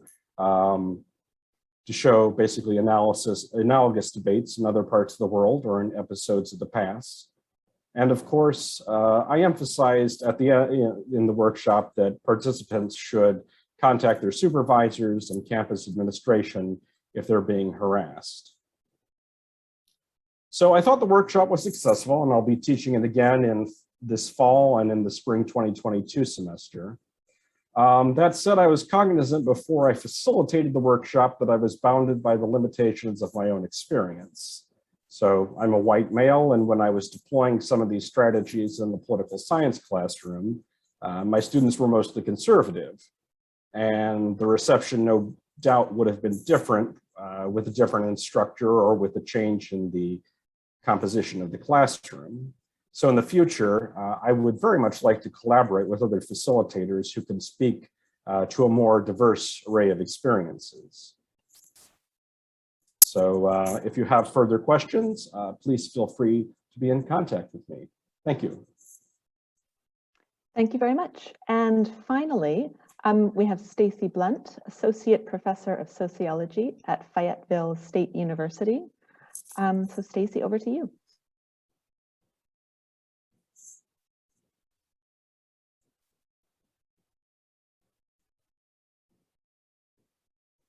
I think you might be on mute, so have a look at your button. Yeah, thank you. My microphone was on mute too. I didn't realize that. Okay. So good afternoon again. The title of my presentation is Afrofuturist Connection to Critical Thinking and Climate Emergency. The scholarship of teaching and learning in sociology suggests that success in the sociology classroom is connected to making concepts come alive for students. The use of books that interest students is an effective way to make those concepts come alive. Critical sociological thinking refers to the logical approach for evaluating issues while maintaining awareness of cultural, social, political, and economic context. This presentation focuses on the integration of Octavia Butler's Parable of the Sower in coursework to critically examine challenges related to the climate change storyline.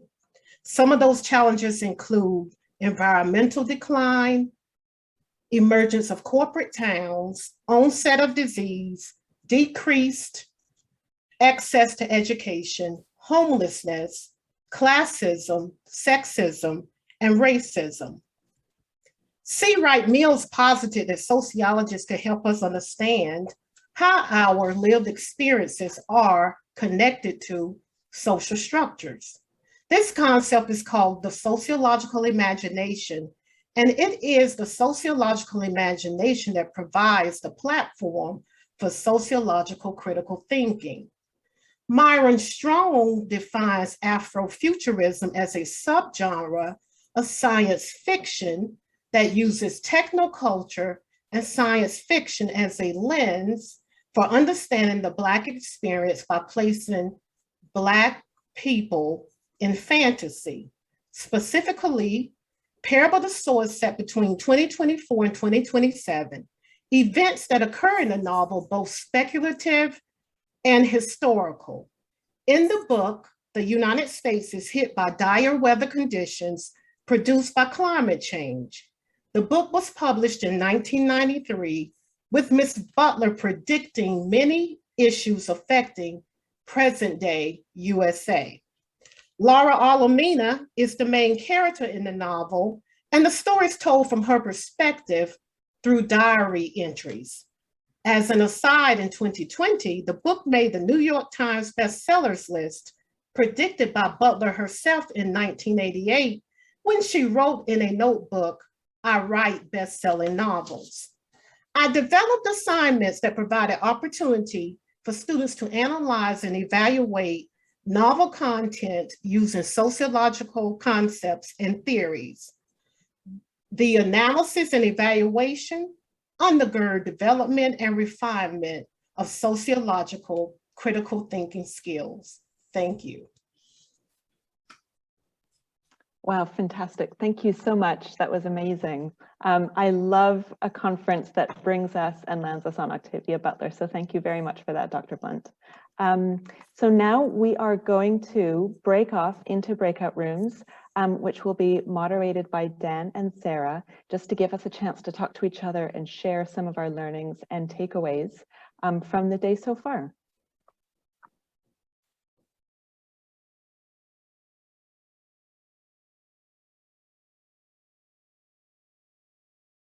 Hey, that worked. And I think I see familiar faces from both groups back in here. So welcome back. And we'll just give it a couple more seconds to make sure that everyone is here and listening.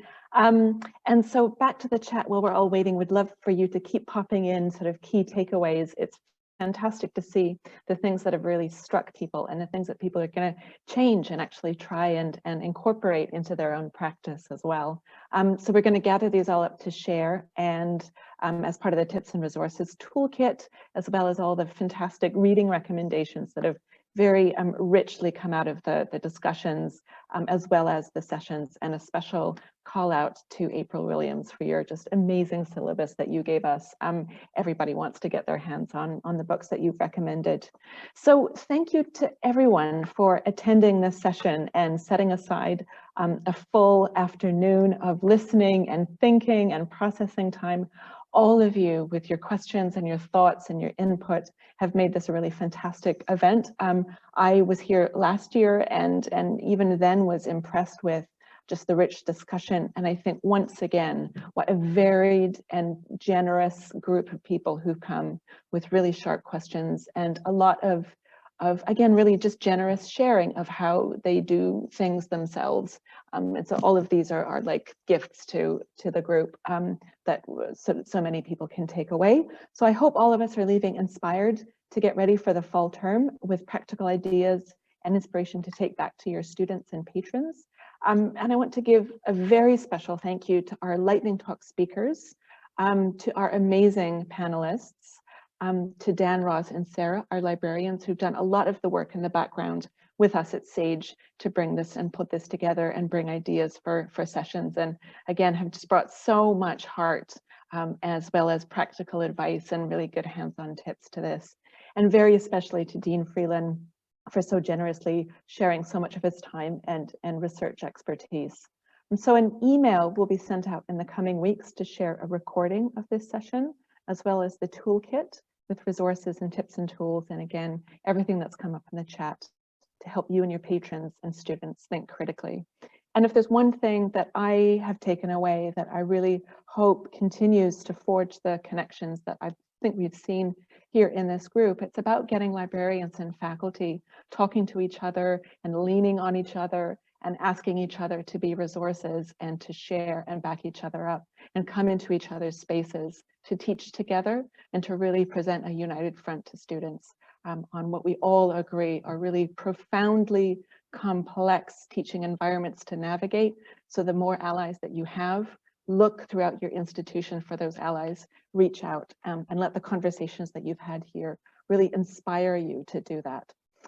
So if you have any feedback, we would love to hear it, and we really want to continue to make these events better. So please email pr@sagepub.co.uk. We would love to hear from you.